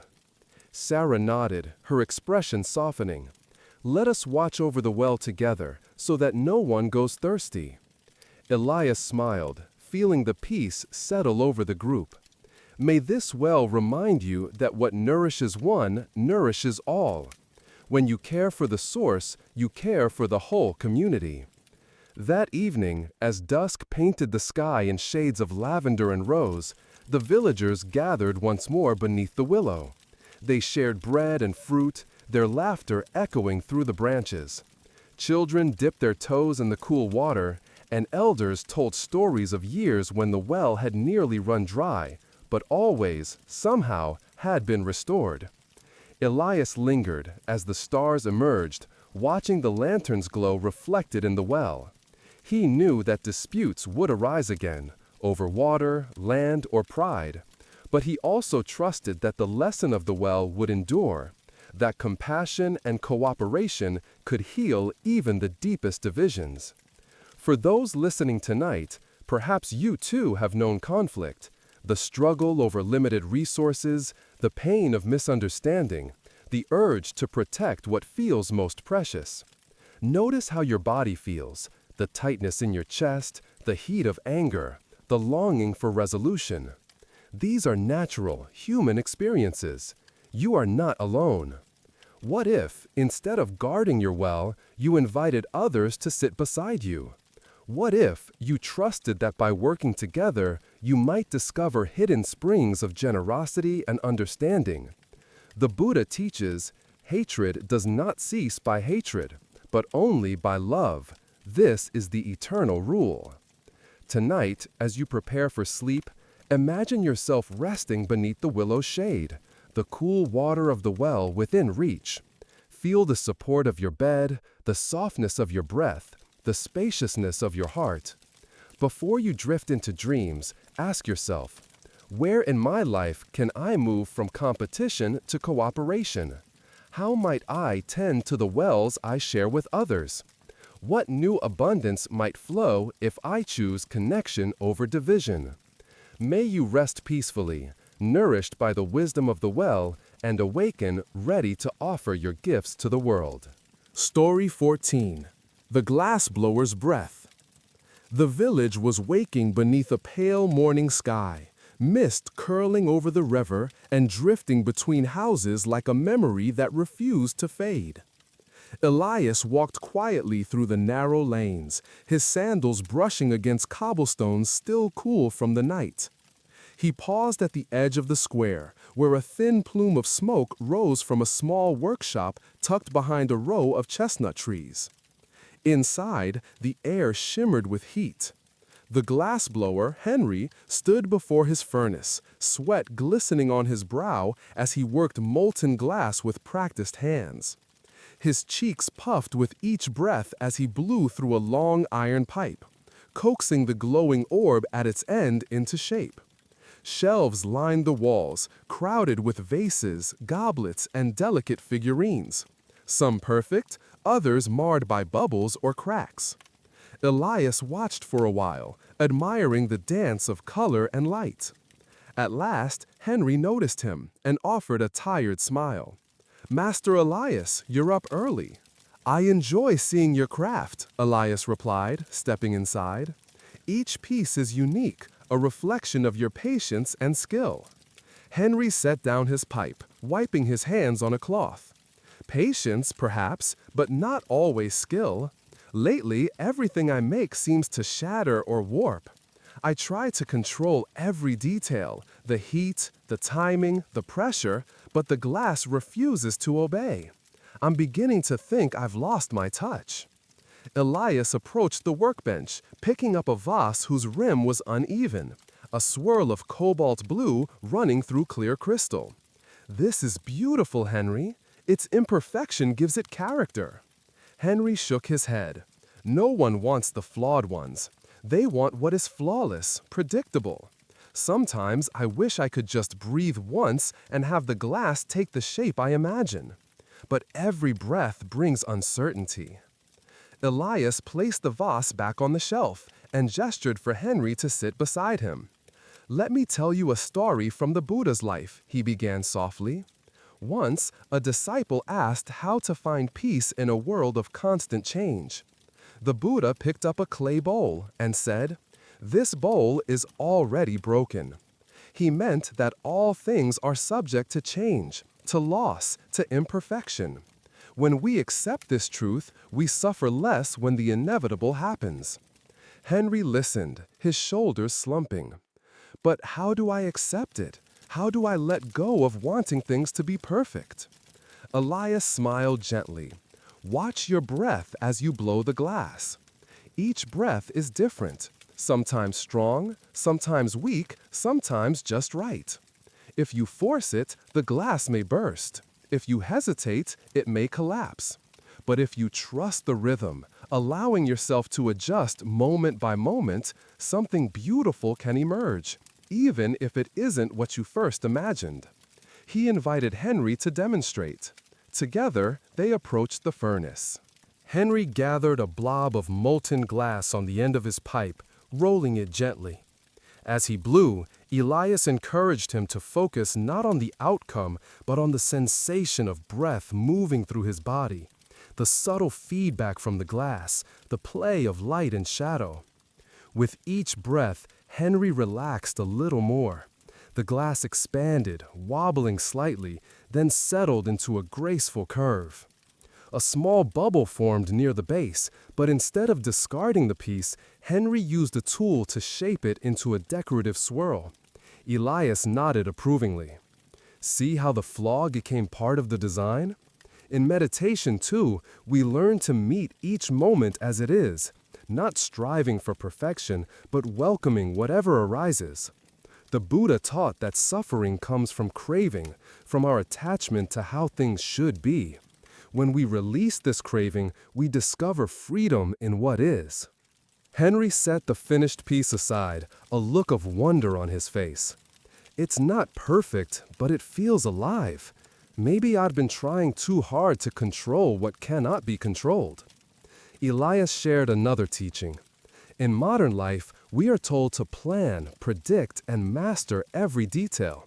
We fear mistakes, judge ourselves harshly, and forget that beauty often arises from surprise. The breath that shapes the glass is the same breath that shapes our lives, sometimes steady, sometimes faltering, always changing. They sat together in the warmth of the workshop, watching sunlight filter through colored glass. Henry felt a quiet shift within him, a loosening of the knot of self-judgment, a softening toward his own efforts. "Will you stay and watch me work?" Henry asked. Elias agreed, observing as Henry created several more pieces. Some were smooth and symmetrical, others bore marks of struggle, a ripple here, a twist there. Yet each was unique, a testament to the dance between intention and surrender. As afternoon faded into evening, Henry arranged his creations on the windowsill. The setting sun lit them from behind, turning flaws into prisms, casting rainbows across the walls. Elias rose to leave, pausing at the door. "Remember, Henry, the value of your work lies not in its perfection, but in your willingness to breathe, to adapt, to let go." The Buddha reminds us, just as a snake sheds its skin, we must shed our past over and over again. Every breath is a new beginning. That night, Henry sat alone in his workshop, surrounded by glass that glowed softly in the moonlight. He breathed deeply, feeling gratitude for the gift of imperfection, for the chance to begin again with each sunrise. For those listening tonight, perhaps you too have struggled with the urge to control, to make everything just so, to avoid mistakes, to hold yourself to impossible standards. Notice how your body feels, the tension in your jaw, the ache in your chest, the restless longing for certainty. These are natural, human experiences. You are not alone. What if, instead of forcing each breath, you allowed yourself to trust the process? What if you welcomed imperfection as a companion rather than an enemy? The Buddha teaches, there is no path to happiness, happiness is the path. Tonight, as you prepare for sleep, invite yourself to breathe gently, letting go of the need to control. Feel the support of your bed, the softness of your breath, the spaciousness of your heart. Before you drift into dreams, ask yourself, can I honor the beauty in what is unfinished, unexpected, imperfect? How might my life change if I breathe with trust, meeting each moment as it comes? May you rest peacefully, shaped by the gentle breath of acceptance, and awaken ready to greet the day with openness and grace. Story 15. The Sparrow's Winter Song. The first frost of winter had settled over the village, dusting rooftops and fields with a fine layer of white. Smoke curled from chimneys into the pale morning sky, and the river moved slowly beneath a thin skin of ice. In the garden behind the monastery, Elias wrapped his robe more tightly around himself as he walked the familiar paths, each step crunching softly on frozen grass. The world seemed quieter in winter, as if holding its breath. Even the crows were subdued, their calls muffled by the cold air. Yet, amidst this hush, a single note of music drifted through the stillness, a clear, sweet song that seemed almost out of place in the bleak landscape. Elias paused beneath a bare apple tree, searching for the source. There, perched on a slender branch, was a small brown sparrow. Its feathers fluffed against the chill, it sang with all the brightness of spring, undeterred by the season's harshness. He watched the bird for a long moment, marveling at its resilience. As he stood there, footsteps approached along the path.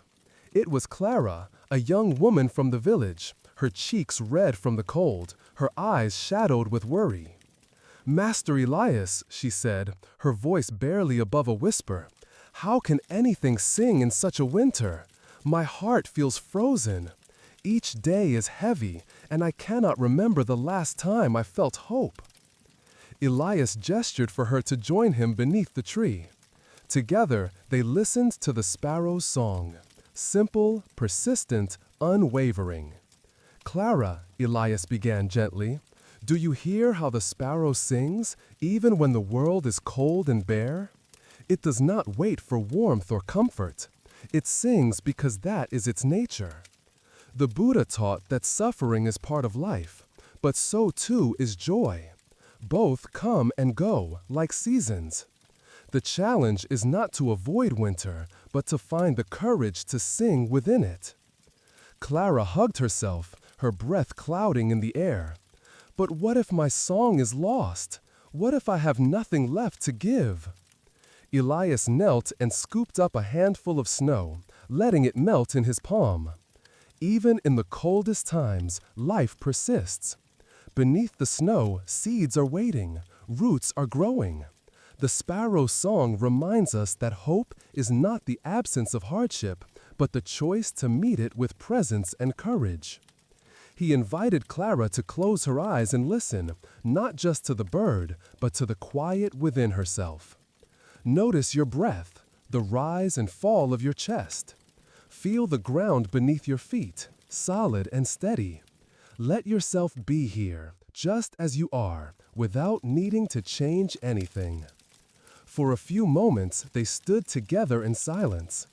Clara's shoulders relaxed, her heartbeat slowing.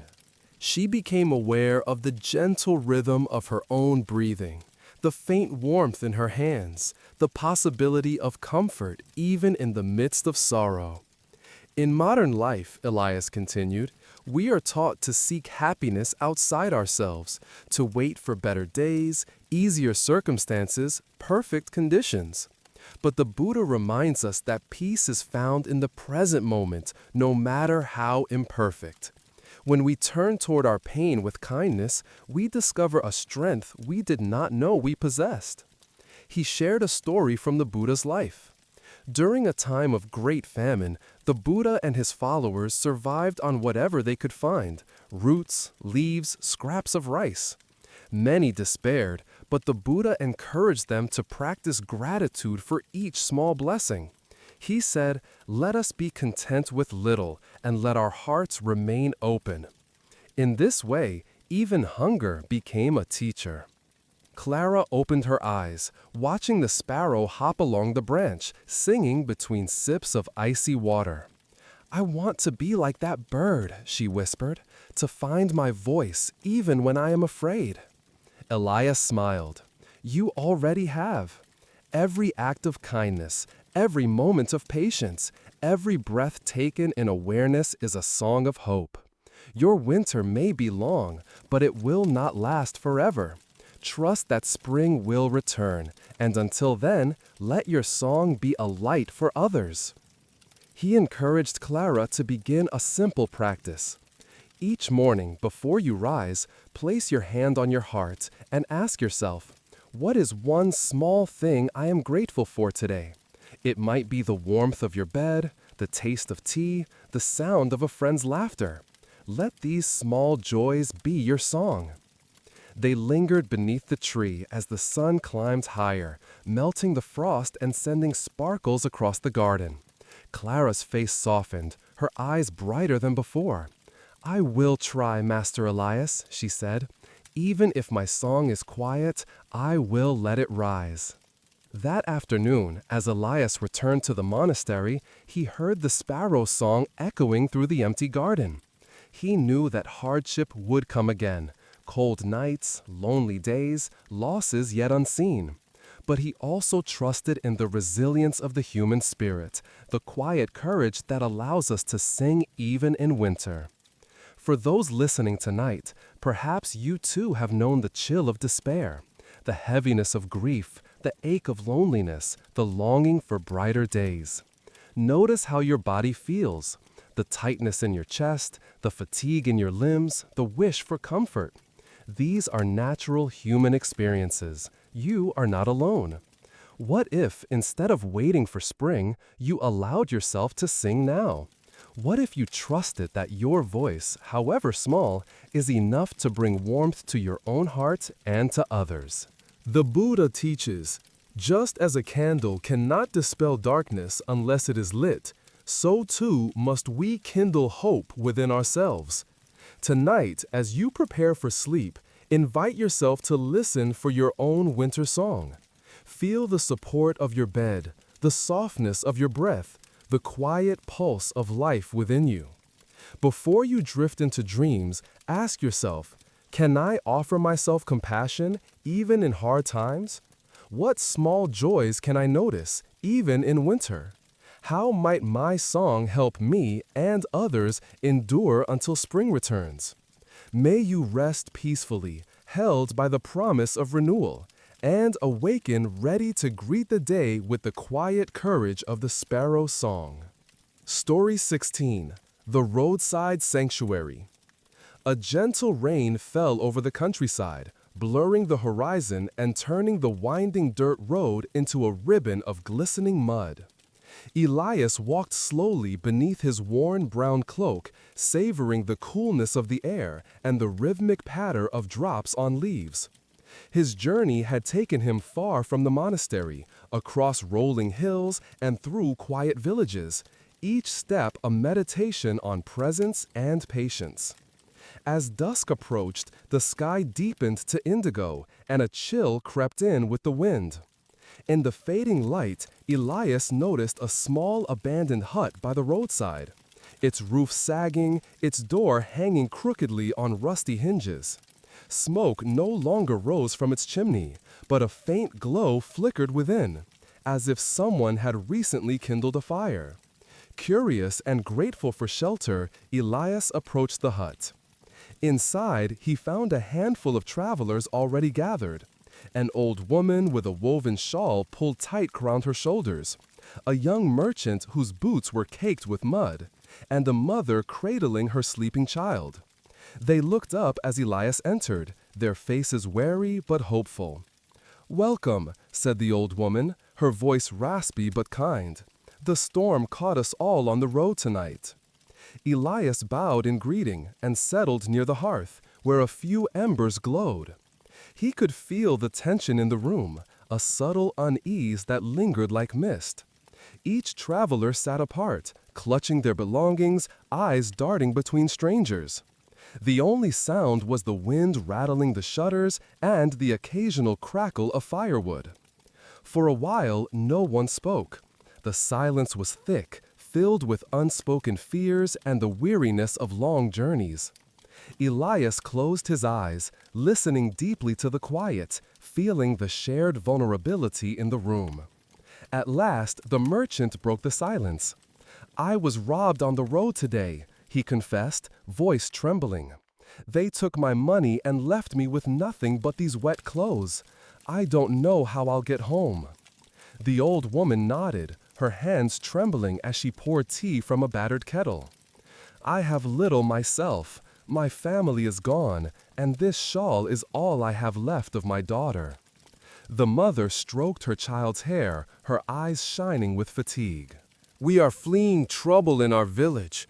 I do not know what tomorrow will bring." Elias listened, his heart open to their stories. He felt the heaviness of their burdens, the grief, the fear, the uncertainty that clung to them like damp wool. Yet beneath it all, he sensed a longing for connection, for comfort, for sanctuary. He spoke softly, his words weaving through the hush. In times of hardship, we often retreat into ourselves, guarding what little we have left. But the Buddha taught that suffering is eased not by isolation, but by compassion. When we open our hearts to one another, even a cold hut can become a sanctuary. He reached into his satchel and drew out a small loaf of bread, breaking it into pieces and offering it around the circle. At first, the others hesitated, but hunger and gratitude soon overcame suspicion. The old woman shared her tea, the merchant offered dried fruit from his pocket, and the mother passed around a handful of roasted chestnuts. As they ate, the mood in the hut began to shift. Faces softened, shoulders relaxed. The travelers shared more of their stories, memories of better days, dreams for the future, quiet hopes that had survived the storm.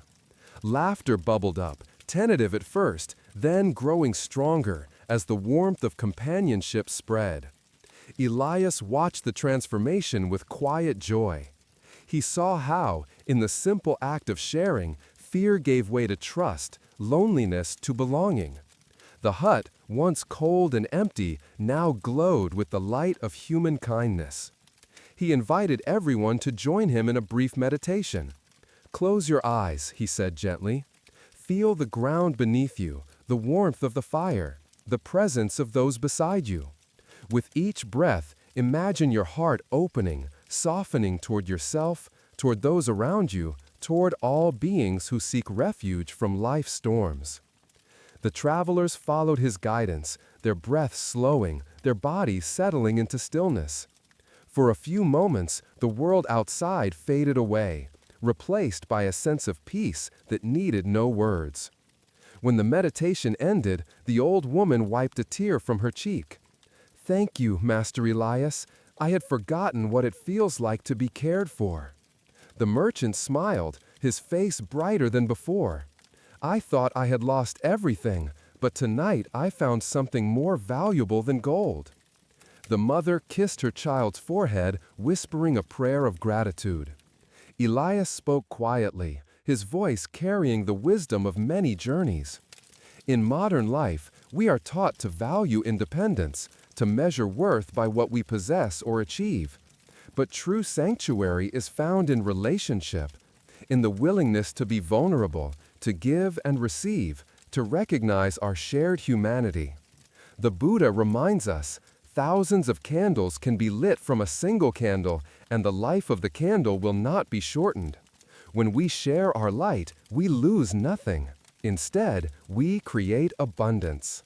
That night, as the storm raged outside, the travelers slept side by side, warmed by the fire and by each other's presence. The hut, though humble, became a place of safety and rest, a testament to the power of compassion. In the morning, the rain had stopped, and sunlight streamed through the cracks in the walls. The travelers parted ways, exchanging blessings and promises to remember the lesson of the roadside sanctuary. Elias continued on his journey, his heart full. He knew that hardship would come again, storms, losses, lonely nights. But he also trusted in the resilience of the human spirit, the quiet strength that arises when we choose connection over fear. For those listening tonight, perhaps you too have known the ache of loneliness, the longing for shelter, the fear of being misunderstood, the wish for a safe haven. Notice how your body feels, the tightness in your chest, the heaviness in your limbs, the yearning for warmth. These are natural human experiences. You are not alone. What if, instead of closing yourself off, you opened your heart to those around you? What if you trusted that by sharing your burdens and your gifts, you might transform any place into a sanctuary? The Buddha teaches, radiate boundless love toward the entire world. Tonight, as you prepare for sleep, imagine yourself surrounded by a circle of kindness. Feel the support of your bed, the softness of your breath, the gentle presence of all those who walk the path beside you. Before you drift into dreams, ask yourself, how might I offer sanctuary to others and to myself? What simple acts of sharing can turn loneliness into belonging? Can I trust in the healing power of compassion even in the midst of life's storms? May you rest peacefully, sheltered by the warmth of connection, and awaken ready to create sanctuary wherever you go. Story 17, The Orchard's Last Apple. The days had grown short, and the air was tinged with the scent of wood smoke as autumn settled over the village. In the valley below the monastery, the orchard's trees stood mostly bare, their leaves scattered in russet drifts across the grass. Only a few apples remained, clinging stubbornly to high branches, bright against the gray sky. Elias walked slowly along the winding path that led through the orchard. His breath made small clouds in the crisp morning air, and his footsteps rustled among fallen leaves. He paused beneath an old apple tree whose gnarled limbs had weathered many seasons. There, balanced on a slender branch, hung a single golden apple, the last fruit of the year. He reached up, gently twisting the apple free, feeling its cool weight in his palm. As he admired its color, he heard voices approaching from the far side of the orchard. It was a group of villagers, children skipping ahead, elders leaning on canes, mothers and fathers with baskets slung over their arms. They had come hoping for one final harvest, but disappointment clouded their faces as they saw the empty trees. A little boy named Jacob ran up to Elias, eyes wide with hope. "Master Elias, is there any fruit left?" Elias knelt and showed him the apple. "Just this one," he said softly. The villagers gathered around, murmuring with surprise and longing. Some argued quietly about who should have the apple, the oldest, the youngest, the sick, or perhaps the family who had lost the most during the hard year. Tension grew, and the joy of the gathering threatened to dissolve into resentment. Elias listened, then raised his hand for silence. "Let us sit together beneath the tree," he suggested, "and share a story before we decide." They settled on the grass, drawing close for warmth. Elias held the apple in his lap, turning it slowly in his hands. "Many years ago," he began, "the Buddha taught that suffering arises when we cling too tightly to things, to people, to our own desires. But he also taught that happiness grows when we practice generosity, gratitude, and letting go. When we share what little we have, even a single apple can nourish many hearts." He looked around the circle, meeting each pair of eyes. "Tell me, what does this apple mean to you?" An elderly woman spoke first. "It reminds me of my childhood, when my mother would slice the last apple thin so everyone could taste a piece." A father added, "To me, it means hope, that even after a harsh season, something sweet remains." A young girl whispered, "It makes me think of kindness. My friend gave me half her lunch when I forgot mine at school." As each person shared, the mood shifted. The hunger for the apple became less important than the memories and feelings it evoked. Gratitude for past blessings, hope for the future, and the comfort of being together. Elias smiled gently. "You see, the true gift of the apple is not in eating it, but in what it awakens within us. The Buddha said, 'If you knew what I know about the power of giving, you would not let a single meal pass without sharing.'" He drew a small knife from his robe and carefully sliced the apple into thin wedges, placing them on a wooden plate. The pieces were small, but as he passed the plate around the circle, each person took one with reverence. When it was Jacob's turn, he hesitated, looking at the last wedge. Instead of eating it, he offered it to the eldest villager, whose hands trembled as she accepted the gift. Tears filled her eyes as she tasted the sweetness, and she pressed Jacob's hand in thanks. Laughter and conversation blossomed as the villagers savored the apple, marveling at how such a small thing could bring so much joy. Someone produced a loaf of bread. Another shared cheese, and soon a simple feast was spread among them. The orchard, once silent and somber, rang with warmth and gratitude. As the sun climbed higher, melting the frost from the grass, Elias led the group in a moment of quiet reflection. In modern life, we are often told that more is better, that happiness comes from abundance. But the Buddha teaches that contentment arises from appreciating what we have, however little. When we meet scarcity with generosity, we discover that we are already rich. He invited everyone to close their eyes and breathe deeply, feeling the fullness of the moment, the taste of apple lingering on their tongues, the sound of laughter, the warmth of community. Yet, as the villagers lingered, a new worry surfaced. A mother fretted aloud. "What if next year brings even fewer apples? What if the winter is harsh and nothing grows?" Her words sent a ripple of anxiety through the group, as if the sweetness of the apple had awakened not only gratitude, but also fear for the future. Elias listened, sensing the undercurrent of unease. He addressed the group again, his voice gentle but steady. The Buddha taught that impermanence is the nature of all things. Seasons change, harvests wax and wane, fortunes rise and fall. If we spend our lives fearing what might be lost, we miss the gifts that are here now. The lesson of the last apple is not only to share, but to trust in the cycles of life, to plant seeds of hope even when the ground feels barren. He encouraged the children to gather the seeds from the apple's core. Together, they dug small holes near the roots of the old tree and planted the seeds, covering them with earth and offering a wish for future harvests. We cannot know what next year will bring, Elias said, but by planting these seeds, we express faith in renewal. We give back to the earth that has fed us.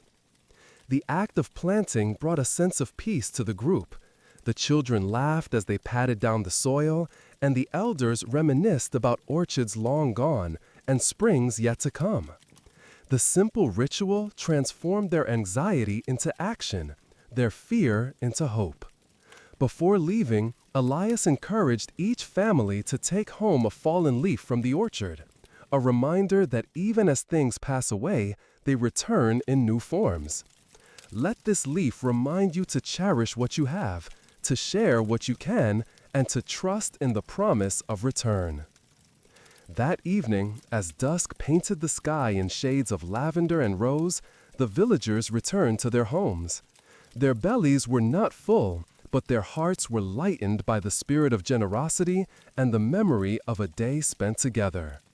Elias lingered beneath the old tree, watching the wind scatter the last leaves. He knew that winter would come, bringing cold and darkness, but he also trusted in the promise of spring, the certainty that new blossoms would appear, and with them, new fruit to be shared. For those listening tonight, perhaps you too have known times of scarcity, the fear of not having enough, the ache of longing, the temptation to hold tightly to what remains. Notice how your body feels, the tightness in your chest, the urge to grasp, the wish for more. These are natural human experiences. You are not alone. What if, instead of clinging to what is scarce, you allowed yourself to share? What if you trusted that generosity creates abundance, and that gratitude transforms even the smallest gift into a feast? The Buddha reminds us, let us rise up and be thankful, for if we didn't learn a lot today, at least we learned a little. Tonight, as you prepare for sleep, invite yourself to remember a moment of giving or receiving.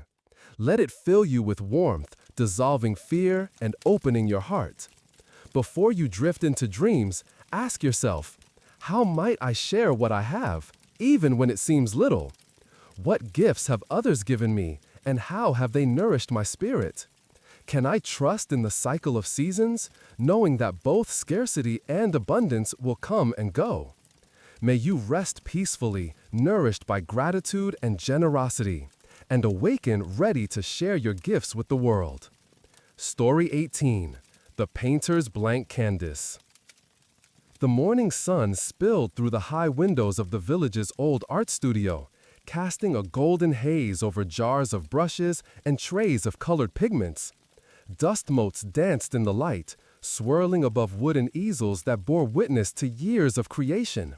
Some supporting half-finished landscapes, others displaying bold portraits or gentle still lifes. In the far corner, beneath a skylight streaked with last night's rain, sat a single blank canvas, stretched tight and untouched. Elias entered quietly, his footsteps muffled by worn floorboards. He had come to visit Anna, the village painter, whose work had brought color and joy to many lives. Yet today, Anna sat before the empty canvas, her shoulders tense, her hands resting motionless in her lap. Her eyes, usually so alive with inspiration, were clouded with doubt. She did not notice Elias at first. Only when he cleared his throat gently did she look up, offering a weary smile. "Master Elias," she said, "I'm glad you're here. I've been sitting for hours, but nothing comes. My mind is full of ideas, yet my hand refuses to move. Each time I try to begin, I hear a voice inside telling me it won't be good enough." Elias settled beside her, studying the pristine canvas. "What do you see when you look at it?" he asked softly. Anna sighed. "I see possibility and fear. I want to paint something beautiful, something worthy, but the emptiness overwhelms me." I remember every mistake I've made, every criticism I've received. I am afraid to ruin what could be perfect. Elias nodded, understanding the weight of her struggle. The Buddha taught that suffering arises from craving and aversion, from our desire for things to be a certain way, and our fear of failure or imperfection. This blank canvas is not your enemy, Anna. It is an invitation to meet yourself as you are, right now. He invited her to close her eyes and breathe deeply, letting go of expectations. Notice the sensations in your body, the tension in your shoulders, the flutter in your chest. Let them be, without trying to change them. With each breath, imagine the canvas not as a test, but as a field of possibility. Anna followed his guidance, her breath slowing, her posture softening. When she opened her eyes, the canvas seemed less intimidating, a space waiting patiently for whatever might emerge. In modern life, Elias continued, we are taught to value only the finished product, to judge ourselves by what we achieve or produce.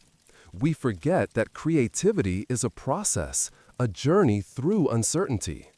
The blank canvas is a mirror for our fears and hopes, our longing for control, and our need for acceptance.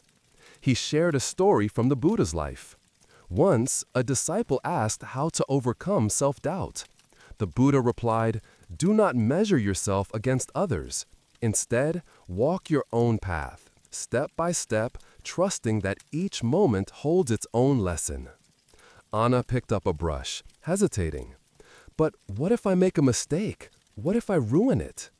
Elias smiled. "There are no mistakes, only discoveries. Each stroke is part of the story. If you find the flaw, let it guide you somewhere new. The most beautiful paintings often arise from unexpected turns." He encouraged her to dip her brush into blue paint and make a single mark on the canvas. The bristles trembled, but Anna pressed forward, leaving a streak of color across the white. Relief washed over her, a sense of movement, of breaking the spell of inertia. She added another stroke, then another, letting the colors blend and swirl. At first, her movements were tentative, but soon they grew bolder. She lost herself in the rhythm of creation, forgetting about judgment or outcome. The painting took shape, a landscape of rolling hills beneath a stormy sky, light breaking through clouds in unexpected places. Elias watched quietly, his heart full. He saw how Anna's fear transformed into curiosity, her doubt into wonder. When she finally set down her brush, her cheeks were flushed, her eyes shining. "It's not what I imagined," she admitted, "but it feels alive. I see parts of myself in it, my struggles, my hopes, my willingness to begin again." Elias nodded. The Buddha reminds us, with our thoughts, we make the world. Each time you face the blank canvas, you have the chance to choose fear or trust, hesitation or courage. The act of beginning is itself an act of faith. As afternoon faded into evening, Anna cleaned her brushes and gazed at her painting. She felt gratitude, not just for the image she had created, but for the freedom to start anew, to meet herself with compassion rather than criticism. Before leaving, Elias offered a meditation. Each day, take a few moments to sit with your own blank canvas, whatever form it takes. Notice the stories you tell yourself, the fears that arise. Then, with kindness, make one small mark. Trust that over time, these marks will become a masterpiece uniquely your own. That night, Anna placed her painting by the window, letting moonlight illuminate its colors. She knew there would be days when doubt returned, when the canvas seemed too daunting. But she also trusted in her ability to begin again, to meet each moment with openness and grace. For those listening tonight, perhaps you too have faced a blank canvas, the challenge of starting something new, the fear of making mistakes, the longing for approval. Notice how your body feels, the flutter of anxiety, the urge to hesitate, the hope for perfection. These are natural, human experiences. You are not alone. What if, instead of fearing the blankness, you welcomed it as a friend? What if you trusted that every beginning, however uncertain, is a doorway to discovery? The Buddha teaches, no one saves us but ourselves. No one can and no one may. We ourselves must walk the path. Tonight, as you prepare for sleep, invite yourself to imagine your own blank canvas. Feel the support of your bed, the softness of your breath, the spaciousness of your heart.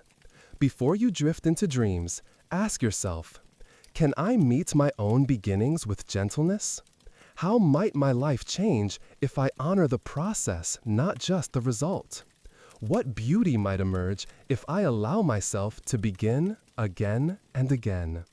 May you rest peacefully, held by the promise of new beginnings, and awaken ready to greet the day with courage and creativity. Story 19, The Mason's Rest. The sun had barely risen above the rooftops when Elias set out for the edge of the village, where a new stone wall was slowly taking shape. The morning air was cool and clear, carrying the scent of wild thyme and distant wood smoke. Dew glistened on the grass as he walked along the path, listening to the steady tap-tap of hammer on chisel echoing through the quiet. At the base of the half-built wall stood Martin, the village mason. His broad shoulders were dusted with white powder, his hands rough and calloused from years of work. He moved with determination, fitting each stone into place with careful precision. Yet there was a tightness in his jaw, a heaviness in his eyes that spoke of more than simple fatigue. Elias paused at the edge of the site, watching as Martin lifted another heavy block onto the growing wall. Sweat beaded on the mason's brow, despite the chill. When Martin finally noticed Elias, he offered a quick nod but did not pause in his labor. "Good morning, Martin," Elias called gently. "You are hard at work so early." Martin grunted, setting down his tools only long enough to wipe his brow. "There is much to do, Master Elias. The council wants this wall finished before winter sets in. I promised them it would be done." Elias approached, studying the neat line of stones. "It is good to keep promises," he said, "but even the strongest walls need time to settle, and so do those who build them." Martin shook his head, frustration sharpening his voice. "If I rest, I fall behind. If I slow down, others will think me weak or lazy. My father built these walls before me, and his father before him. They never stopped, not for rain, nor pain, nor weariness." Elias listened, sensing the weight Martin carried, not just of stone, but of expectation, pride, and fear. He sat on a nearby stump, inviting Martin to join him. For a moment, Martin hesitated, torn between duty and exhaustion. At last, he lowered himself beside Elias, rubbing his aching hands. "Tell me, Martin," Elias asked softly, "what drives you to push so hard?" Martin stared at the ground. "I want to provide for my family. I want to honor my father's memory. But sometimes I wonder if I am building this wall or if it is building me." Elias smiled gently. The Buddha taught that suffering arises from attachment, from clinging to ideas of who we must be, what we must achieve, how we must appear to others. When we measure our worth by what we produce, we become prisoners of our own making. He picked up a small stone, turning it over in his palm. A wall is strong, not because it is built quickly, but because each stone is placed with care, allowed to settle, given time to find its place. So too with our lives. When we rush, we miss the beauty of the process, the feel of the stone, the warmth of the sun, the sound of birds in the morning. Martin sighed, his shoulders slumping. But if I stop, who will finish the work? Who will carry the load? Elias looked out across the fields where sunlight danced on dew. Sometimes the greatest strength lies in knowing when to rest. The Buddha reminds us, to keep the body in good health is a duty, otherwise we shall not be able to keep our mind strong and clear. Rest is not weakness, but wisdom. It allows us to return to our work with fresh eyes and steady hands. He invited Martin to close his eyes and listen to the rhythm of his breath, the beating of his heart, the gentle hush of the world around him. Notice where you hold tension, Elias whispered. Let your breath soften those places. With each exhale, release a little of the burden you carry. For several minutes, they sat together in silence. Martin felt the ache in his back ease, the tightness in his chest loosen. He became aware of the birdsong, the cool breeze, the simple pleasure of being still. In modern life, Elias continued, we are praised for our productivity, our busyness, our willingness to sacrifice rest for progress. But true accomplishment comes from balance, from honoring both efforts and ease. When we allow ourselves to pause, we discover clarity, creativity, and joy. He shared a story from the Buddha's journey. Once, the Buddha and his followers traveled long distances on foot. When they grew weary, he instructed them to stop, to rest beneath a tree, to eat and drink, to care for their bodies. In this way, they reached their destination not through force, but through mindful persistence. Martin opened his eyes, a new softness in his gaze. Perhaps I have been too harsh with myself. Perhaps the wall will stand longer if I give it, and myself, time to breathe. Elias nodded. Trust in the wisdom of rest. When you care for yourself, you honor all those who depend on you. You build not just walls, but a foundation for well-being. As the sun climbed higher, Martin rose and stretched, feeling lighter than he had in weeks. He resolved to pace his work, to take breaks, to ask for help when needed. He understood now that strength was not measured by endurance alone, but by the courage to pause. That evening, as dusk painted the sky in hues of lavender and gold, Martin returned home to his family. He laughed with his children, shared supper with his wife, and slept deeply, untroubled by dreams of unfinished work. For those listening tonight, perhaps you too have felt the pressure to keep building, to meet every demand, to fulfill every expectation, to prove your worth through endless striving. Notice how your body feels, the heaviness in your limbs, the ache in your back, the longing for rest. These are natural, human experiences. You are not alone. What if, instead of pushing harder, you allowed yourself to pause? What if you trusted that rest is not a failure, but a vital part of creation? The Buddha teaches, rest but never quit. Even the sun has a sinking spell each evening, but it always rises the next morning. Tonight, as you prepare for sleep, invite yourself to lay down your burdens. Feel the support of your bed, the softness of your breath, the spaciousness of your heart. Before you drift into dreams, ask yourself, can I honor my need for rest? How might my life change if I balance effort with ease? What new strength might I discover in the simple act of pausing? May you rest peacefully, renewed by the wisdom of rest, and awaken ready to build with care, patience, and compassion. Story 20. The Child's Silent Question. The village square was alive with the gentle chaos of market day. Stalls overflowed with late autumn produce, pumpkins, cabbages, apples bright as lanterns. Children darted between tables, their laughter rising above the chatter of neighbors and the cheerful calls of merchants. Yet, amidst this swirl of sound and color, Elias noticed a small boy standing quietly by the well in the center of the square. The boy's name was Samuel. He was perhaps 7 or 8, his hair tousled and his clothes patched but clean. Unlike the other children, Samuel did not run or shout. He stood apart, clutching a small slate and a stub of chalk. His eyes followed the world with an intensity that seemed both curious and solemn. Elias approached him gently, lowering himself to the boy's level. "Good morning, Samuel," he said softly. "What brings you here today?"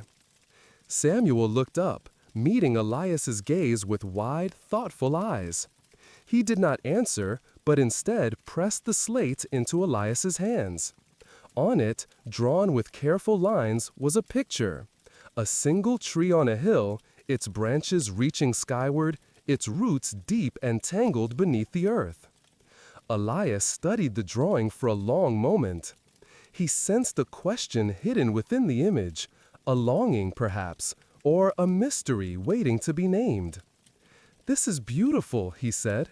"Is there something you wish to ask me about your tree?" Samuel nodded, then took back the slate and drew a circle around the roots. He tapped the chalk there, looking at Elias with a silent plea. Elias understood. "You wonder what lies beneath, don't you? What supports the tree, what feeds it, even when we cannot see." Samuel's face lit up with relief. He nodded again, and Elias smiled. "Let's take a walk," Elias suggested. Together, they left the bustle of the market and wandered toward the edge of the village, where old oaks and maples lined the fields. They paused beside a great tree whose roots rose in thick knots from the earth before plunging down into darkness. Elias sat on the grass, inviting Samuel to join him.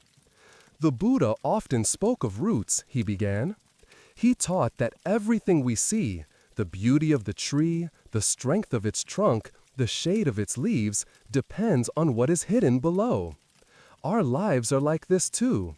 We show the world our actions, our words, our smiles, but beneath there are roots, our feelings, our memories, our questions."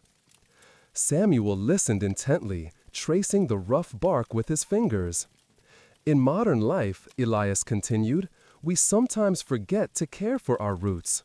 We focus on what others can see, trying to grow tall and strong, but we neglect the quiet places inside us, the fears, the hopes, the things we do not say. When we ignore these roots, we may feel lonely or lost, even if we look fine on the outside." He watched as Samuel picked up a fallen leaf and turned it over, studying its veins. Then the boy drew another picture on his slate, a heart nestled among the roots. Elias nodded. "Yes, Samuel, at the root of every person is a heart, sometimes afraid, sometimes joyful, always needing kindness.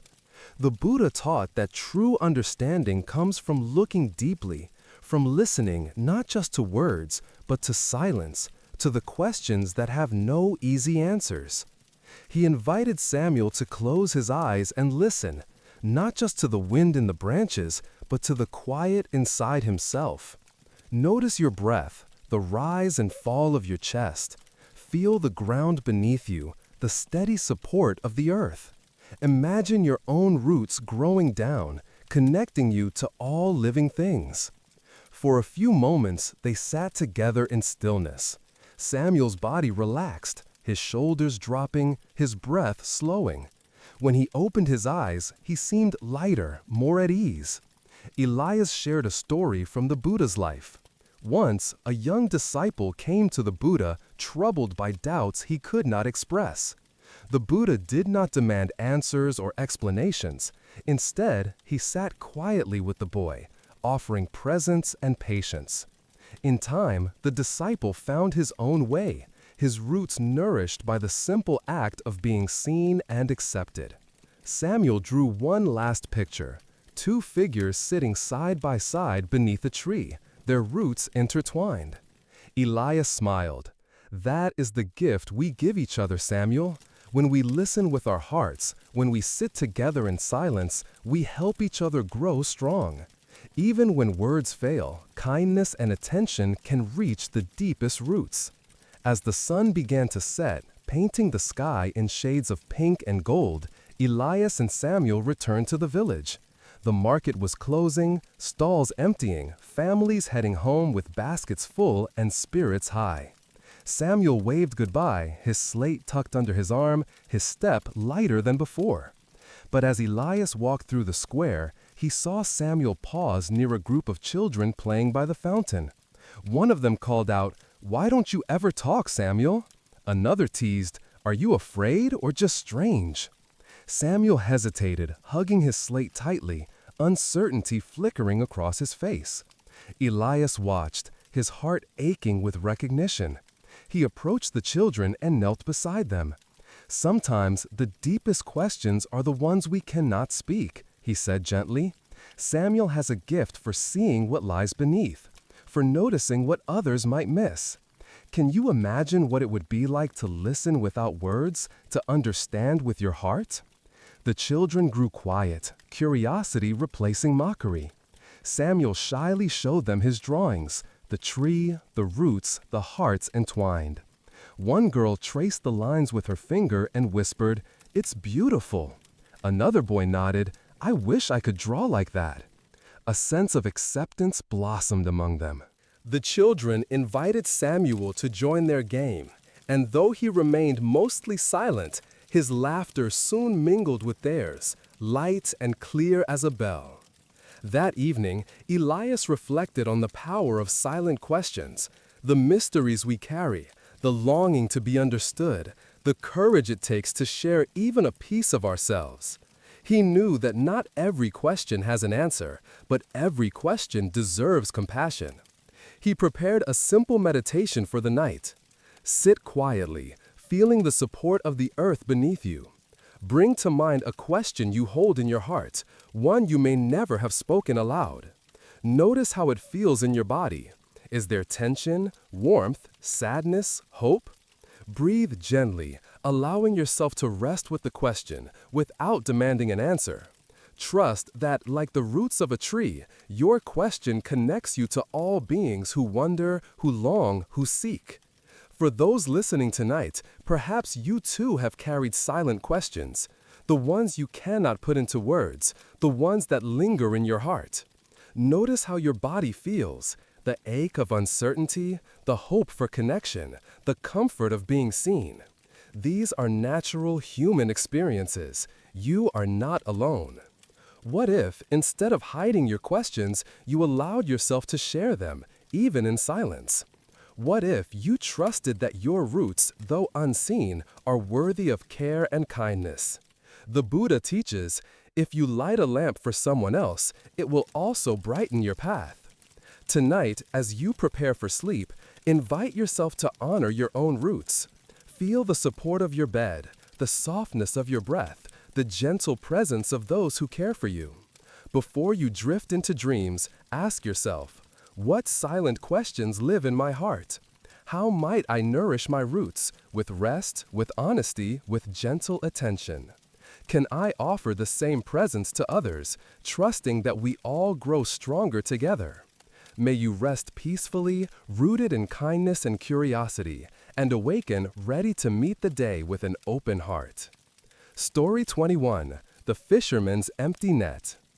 The dawn broke quietly over the lake, its surface smooth as glass and tinged with the first blush of rose and gold. Mist hovered above the water, swirling in gentle ribbons as the sun began to rise behind the distant hills. On the shore, Elias stood watching the day awaken, his breath visible in the cool morning air.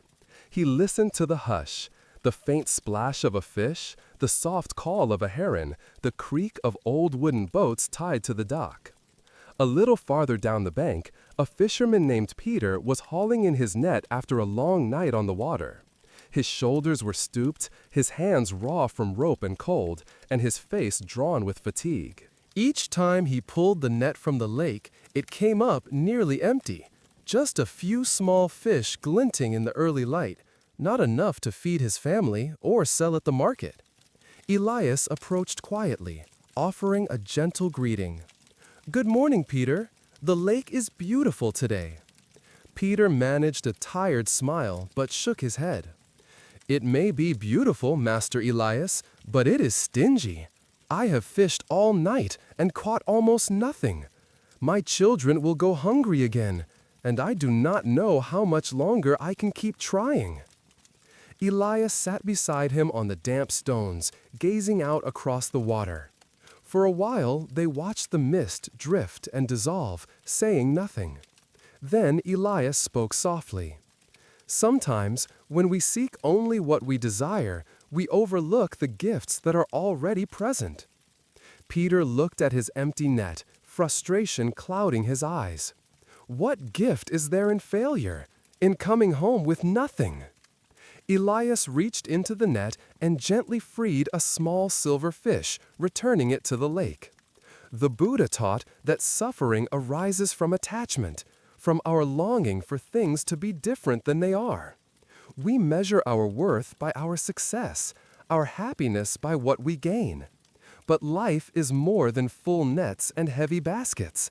There is wisdom in emptiness too.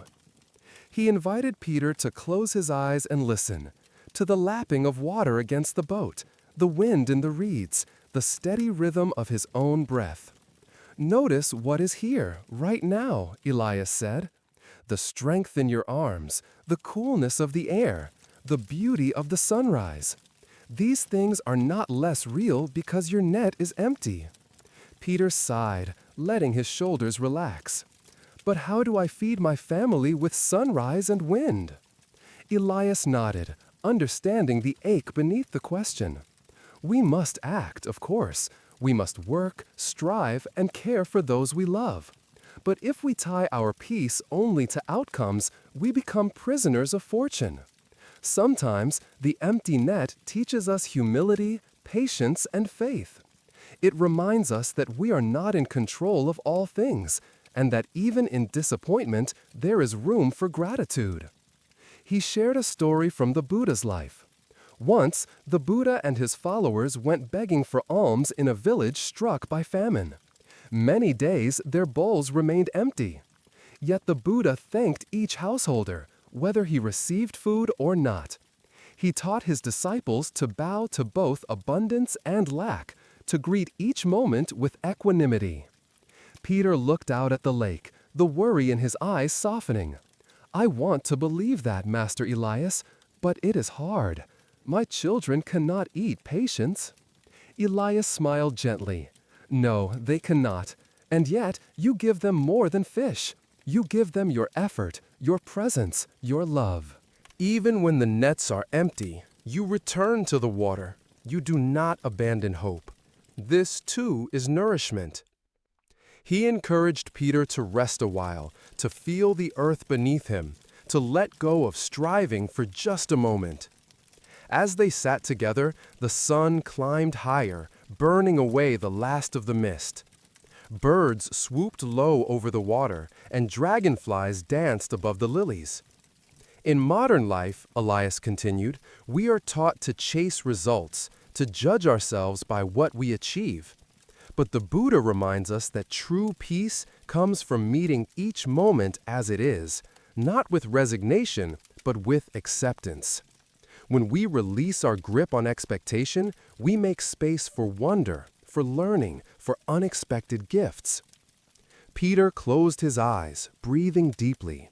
For the first time in many days, he felt a sense of ease, a quiet faith that, though his net was empty, his heart could still be full.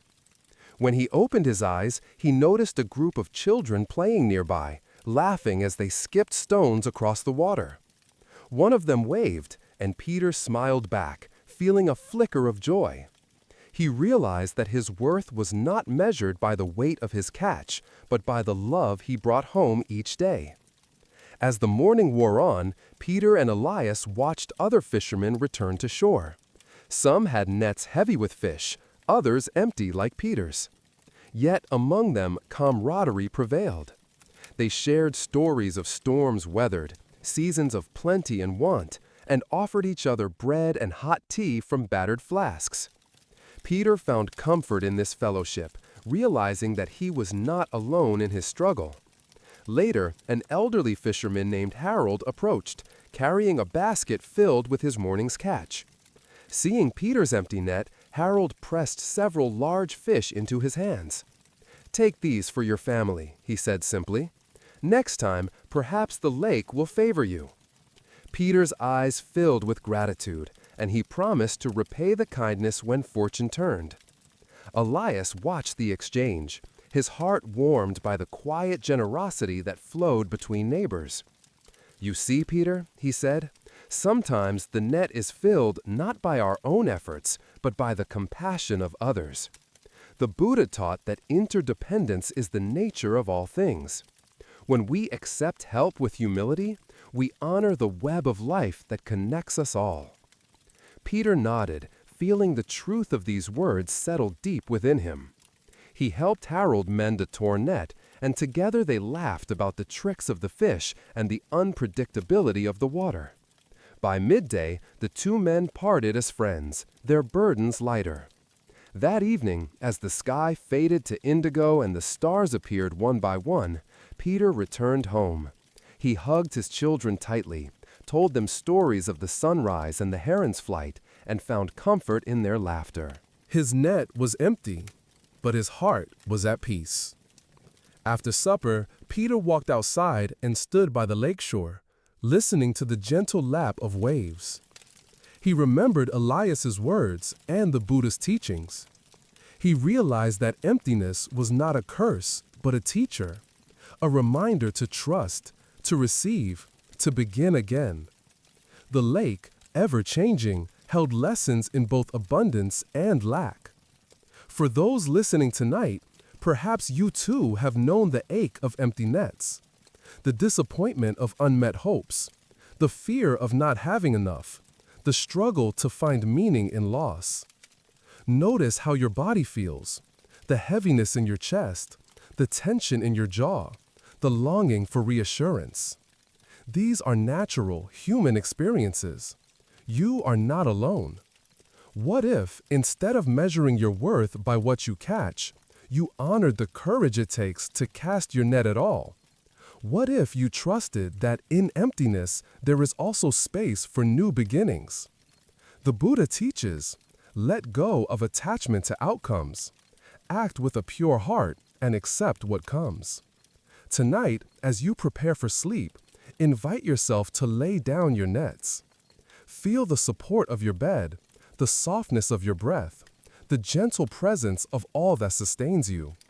Before you drift into dreams, ask yourself, can I meet both abundance and emptiness with grace? How might my life change if I trust the process rather than the result? What gifts might I discover in the quiet spaces where nothing seems to grow? May you rest peacefully, held by the wisdom of the empty net, and awaken ready to greet the day with hope and humility. Story 22. The bread shared at dusk. The sun was sinking behind the hills, casting long shadows across the fields as Elias made his way along the dusty path toward the village. The day had been warm and golden, but now a gentle coolness drifted in with the evening breeze. In the distance, smoke curled from chimneys, and the scent of baking bread mingled with the sweet aroma of ripening fruit. As he entered the village square, Elias noticed an unusual hush. Small groups of villagers stood apart, their faces tense, voices low. He saw neighbors who once greeted each other with warmth, now turning away, eyes clouded with suspicion. The air was thick with something unspoken, a rift that seemed to have grown overnight. Elias approached Anna, the baker's wife, who sat on the steps of her shop, her apron dusted with flour. She looked up as he drew near, her expression weary. "Master Elias," she said quietly, "something has changed here. There was a quarrel last night about missing grain, about debts unpaid. Now everyone suspects everyone else. People come for bread, but leave quickly, barely speaking. It feels as if we are no longer a community, but strangers sharing the same road.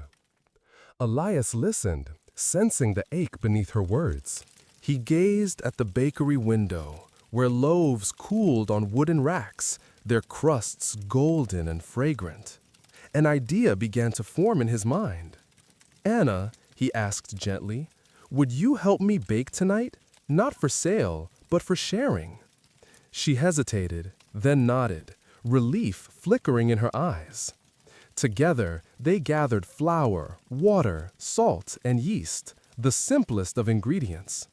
As dusk deepened, they kneaded dough side by side, their hands moving in quiet rhythm. The act itself was soothing, grounding them in the present moment. While the dough rose, Anna confided more of her worries. "It wasn't always like this, Master Elias.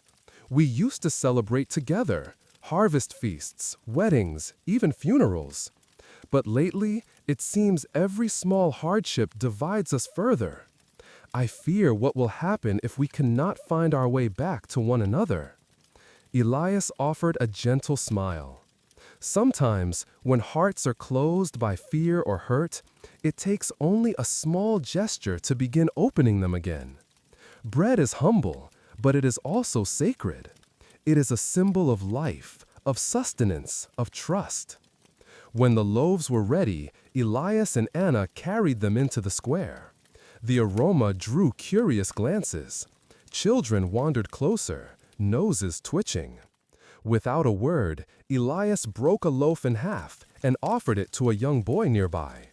Anna did the same, handing pieces to anyone who would accept. At first, the villagers hesitated. Old grievances lingered, pride and suspicion holding them back. But hunger and memory are powerful forces. One by one, people stepped forward, accepting bread, passing it to others, tearing off pieces for those too shy to ask. Soon, laughter returned. Someone brought cheese, another a jar of honey. Lanterns were lit, and the square filled with the soft glow of shared light. Neighbors who had not spoken in days found themselves sitting together, exchanging stories, remembering the bonds that had once united them. Elias watched as the circle grew wider, the bread moving from hand to hand. He saw how, in the simple act of sharing, walls crumbled and hearts softened.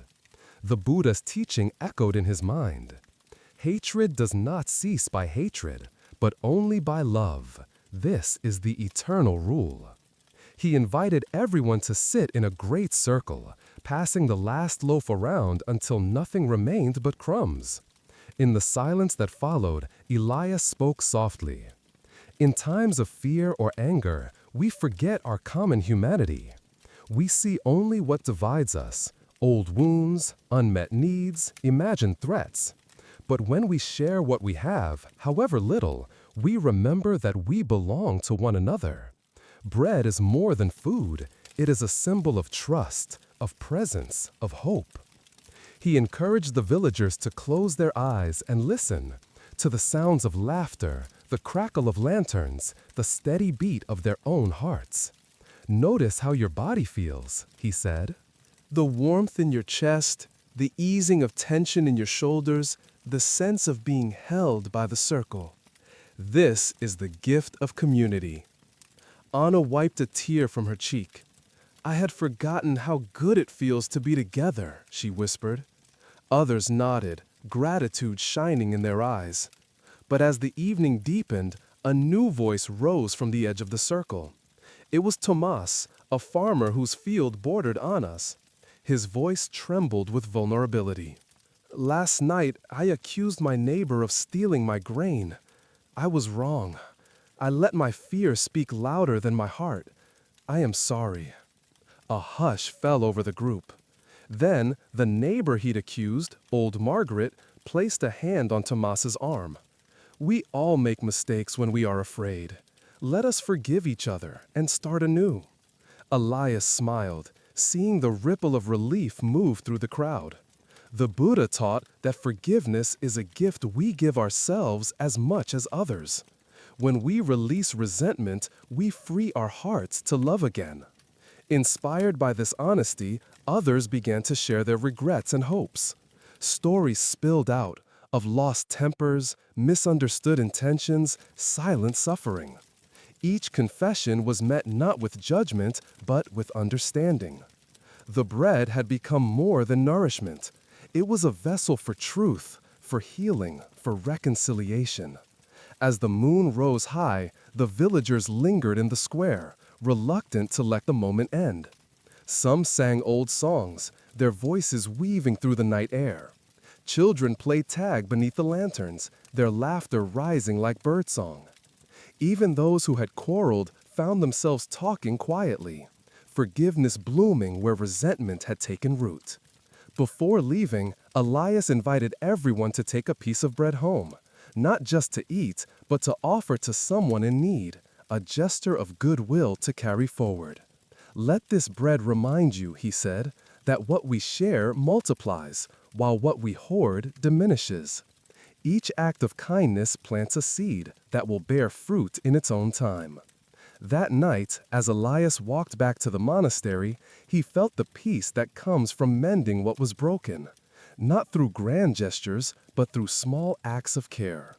He knew that conflict would return, as it always does, but so too would the opportunity to heal, to begin again. For those listening tonight, perhaps you too have known division, the pain of misunderstanding, the loneliness of mistrust, the longing for reconciliation. Notice how your body feels, the tightness in your chest, the heaviness in your heart, the yearning for connection. These are natural human experiences. You are not alone. What if, instead of waiting for others to make the first move, you offered a gesture of kindness? What if you trusted that even the smallest act, a smile, a word, a piece of bread, could begin to bridge the gap? Before leaving, Elias invited everyone to take a piece of bread home, not just to eat, but to offer to someone in need, a gesture of goodwill to carry forward. Let this bread remind you, he said, that what we share multiplies, while what we hoard diminishes. Each act of kindness plants a seed that will bear fruit in its own time. That night, as Elias walked back to the monastery, he felt the peace that comes from mending what was broken, not through grand gestures, but through small acts of care. He knew that conflict would return, as it always does, but so too would the opportunity to heal, to begin again. For those listening tonight, perhaps you too have known division, the pain of misunderstanding, the loneliness of mistrust, the longing for reconciliation. Notice how your body feels, the tightness in your chest, the heaviness in your heart, the yearning for connection. These are natural human experiences. You are not alone. What if, instead of waiting for others to make the first move, you offered a gesture of kindness? What if you trusted that even the smallest act, a smile, a word, a piece of bread, could begin to bridge the gap? The Buddha teaches, thousands of candles can be lit from a single candle, and the life of the candle will not be shortened. Tonight, as you prepare for sleep, invite yourself to imagine the circle of community. Feel the support of your bed, the softness of your breath, the warmth of belonging. Before you drift into dreams, ask yourself, how might I share what I have, even when it seems little? Who in my life could use a gesture of peace? Can I trust in the power of simple acts to heal what is divided? May you rest peacefully, nourished by the bread of connection, and awaken ready to share your gifts with the world. Story 23, The Old Gatekeeper's Lantern. The village lay hushed beneath a silver moon, its narrow lanes winding between cottages with shuttered windows and mossy roofs. At the very edge of the settlement stood an ancient stone gate, arched and weathered, its iron hinges creaking in the night wind. For as long as anyone could remember, the gate had marked the threshold between the safety of home and the mysteries of the world beyond. It was here that Elias found himself one evening, drawn by the gentle glow of a lantern swinging from a crooked post. Seated on a low stool beside the gate was Gregory, the old gatekeeper. His beard was white as frost, his hands gnarled from years of work, and his eyes held the quiet wisdom of someone who had watched many seasons pass. Gregory was polishing the glass of his lantern, humming a tune so soft it seemed woven from the night itself. He looked up as Elias approached, offering a nod and a tired smile. "Master Elias," he greeted, "it's rare to see you out so late." Elias settled beside him, savoring the peace that lingered at the village's edge. "Sometimes I find comfort in the quiet places," he replied, "and sometimes I come seeking stories." Gregory chuckled, the sound rumbling like distant thunder. "Stories? I have plenty. But these days, I wonder if anyone still needs them. The young folk hurry past me now, their minds full of distant dreams. Even the elders seldom pause to talk. Sometimes I feel like this old gate, useful once, but mostly overlooked." Elias listened, sensing the ache beneath Gregory's words. He watched as the gatekeeper trimmed the wick of his lantern, coaxing the flame to burn steady and bright. "You've watched over this village for many years," Elias said gently. "What have you learned from your place at the threshold?" Gregory gazed into the lantern's golden heart. "I've learned that everyone passes through gates, sooner or later. Some are eager, some afraid. I've seen children run out laughing and return with tears. I've seen travelers arrive lost and leave with purpose. I used to think my job was to guard the village, but I've come to believe it's more about bearing witness, offering a light when the way seems dark." He fell silent, and for a while they listened to the wind sighing through the grass, the distant bark of a dog, the slow turning of the stars overhead. Elias spoke softly. "The Buddha taught that every life is a journey across thresholds, moments of change, of loss, of new beginnings. It is easy to feel left behind as the world moves on, but there is great value in presence, in simply being here, holding the lantern for others." Gregory nodded, though his eyes glistened with uncertainty. "But what if my light is too small? What if no one notices?" Elias smiled. "A lantern does not measure its worth by how many see it, but by the steadiness of its flame. You may never know all the ways your presence has guided others. A kind word at dusk, a patient ear for a troubled soul, a silent blessing for those who pass, these things ripple outward, touching lives in ways unseen." He invited Gregory to recall moments when his lantern had made a difference. A lost child comforted on a stormy night, a weary traveler welcomed with hot tea, a villager returning late and finding reassurance in the gatekeeper's watchful gaze.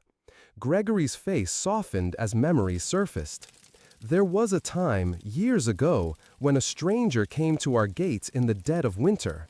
He was cold and frightened, unsure if he would be welcomed. I gave him shelter and food, and he wept with gratitude. Later, I learned he became a healer in another town. I suppose my small kindness helped light his path." Elias nodded. "That is the nature of compassion. We plant seeds without knowing where they will grow. The Buddha reminds us, thousands of candles can be lit from a single candle, and the life of the candle will not be shortened. Your lantern is part of a chain of light stretching far beyond what you can see." As the night deepened, villagers began to return from distant fields and forest paths. Each paused at the gate, exchanging a word or a wave with Gregory before slipping quietly home. Some carried burdens invisible to the eye, worries, regrets, hopes unspoken. Yet each one seemed lighter for having passed through the circle of lamplight. After a while, a group of teenagers approached, their laughter echoing down the lane. They paused at the gate, hesitating. One of them, a girl named Lucy, stepped forward. "Good evening, Mr. Gregory. My brother is coming home from the city tonight. Would you keep an eye out for him?" Gregory promised he would, and Lucy smiled, reassured by his steady presence. When the group moved on, Gregory turned to Elias. "Sometimes I think I am only useful because people expect me to be here. But I wonder, when I am gone, will anyone remember the light I kept burning?" Elias placed a hand on Gregory's shoulder. The Buddha taught that the greatest gifts are often given in silence. Presence, patience, and kindness do not always make noise, but they endure. The warmth of your lantern, the safety of your watch, the trust you inspire, these live on in the hearts of those you've touched, even if your name fades with time. Gregory grew thoughtful. "My father was gatekeeper before me. He taught me to greet everyone with respect, to offer help without waiting to be asked. I suppose I hope to honor him by keeping the tradition alive. But sometimes I fear I am just a relic, part of a world that is passing away." Elias shook his head gently. "Every generation faces the same uncertainty. The world changes, but the need for light remains. Your lantern is not only a memory of the past, it is a beacon for the future. Each act of care, however small, shapes the story of this village." He encouraged Gregory to sit for a moment in meditation, breathing in the cool air, feeling the warmth of the lantern at his side. Notice the rhythm of your breath, the steady beat of your heart. With each inhale, imagine drawing in the gratitude of those you have helped. With each exhale, offer your presence as a gift to all who journey near and far. For a few minutes, they sat together in silence, letting the peace of the threshold settle around them. When Gregory opened his eyes, he felt a quiet strength, a sense that his role, though humble, was deeply meaningful. In modern life, Elias reflected, we often undervalue the power of simple presence. We chase grand achievements, forgetting that the world is shaped by countless small acts of care. To hold a lantern at the gate, to welcome, to listen, to bless, is to participate in the unfolding of every story. Before leaving, Elias offered a final reflection. "Rest well tonight, friend. Know that your light matters, even when it seems small. The Buddha teaches, better than 1,000 hollow words is one word that brings peace." Sometimes the greatest gift is simply to be present. As Elias walked back toward the heart of the village, the lantern's glow followed him, casting long shadows on the road. Gregory remained at his post, watching the stars wheel overhead, his heart filled with quiet contentment. For those listening tonight, perhaps you too have wondered if your light is enough. The small kindnesses, the silent prayers, the unnoticed acts of care. Notice how your body feels, the longing to matter, the hope to be seen, the wish to make a difference. These are natural, human experiences. You are not alone. What if, instead of measuring your worth by recognition, you trusted in the quiet power of your presence? What if you believed that every act of care, however small, adds to the world's light? Tonight, as you prepare for sleep, imagine yourself holding a lantern at the threshold. Feel the support of your bed, the softness of your breath, the gentle warmth of your own heart. Before you drift into dreams, ask yourself, where am I called to hold the lantern for others? How might I honor the value of simple presence? Can I trust that my light, steady and true, is enough to guide the way? May you rest peacefully, illuminated by the lantern of compassion, and awaken ready to shine for those who travel beside you. Story 24. The Sanctuary of Listening. A gentle rain had fallen through the night, leaving the village washed and quiet as dawn crept over the hills. Drops clung to every leaf and blade of grass, sparkling in the early light. In the heart of the monastery, Elias moved softly along the flagstone corridors, savoring the hush that lingered after the storm. The world seemed newly awakened, every sound crisp and clear. The drip of water from the eaves, the distant call of a blackbird, the low murmur of monks beginning their morning prayers. This was a day set aside for listening. Once each season, Elias invited villagers and travelers alike to gather in the great hall, a simple room with high windows, wooden benches, and a circle of cushions laid upon the polished floor. No music would be played, no stories told, no advice given. Instead, there would be only presence, attention, and the healing power of being heard. As the sun climbed higher, people arrived one by one. An old woman leaning on her cane, a young mother carrying her restless child, a merchant with tired eyes, a boy who had not spoken since his father's passing. Some came out of curiosity, others with burdens too heavy to carry alone. Each was welcomed with a bow and a smile, then invited to find a place in the circle. When all were settled, Elias lit a single candle at the center of the room. Its flame flickered gently, drawing every gaze. He spoke in a voice soft as rain on leaves. Today, we practice the art of listening. Not to reply, not to fix, but simply to witness. The Buddha taught that deep listening is a form of compassion, a way to relieve suffering, to honor another's truth, to make space for healing. We will listen to each other and to ourselves with open hearts. He explained the simple ritual. Anyone who wished to speak could do so, while the rest would listen in silence. There would be no interruptions, no questions, no judgments, only acceptance. When the speaker finished, the group would breathe together before the next person began. At first, the silence felt awkward, stretched thin by expectation. But soon, the old woman cleared her throat and began. She spoke of loneliness since her husband's death, of memories that returned like shadows in the evening, of the ache of missing laughter. Her words trembled, but she did not turn away from her pain. When she finished, the group breathed with her, sharing the weight of her sorrow. Next, the young mother spoke of exhaustion, the endless days and sleepless nights, the fear of failing her child, the longing for someone to say, "You are enough." Tears slid down her cheeks, but she found comfort in the steady presence of those around her. The merchant shared his worries about debts and dwindling hope. The boy drew pictures in the air with his hands, telling his story without words. One by one, voices rose and fell, weaving a tapestry of joy and grief, regret and gratitude, fear and courage. Elias listened to each with full attention, his body still, his mind quiet. He noticed how, as the hours passed, the atmosphere shifted. Where there had been tension, now there was ease.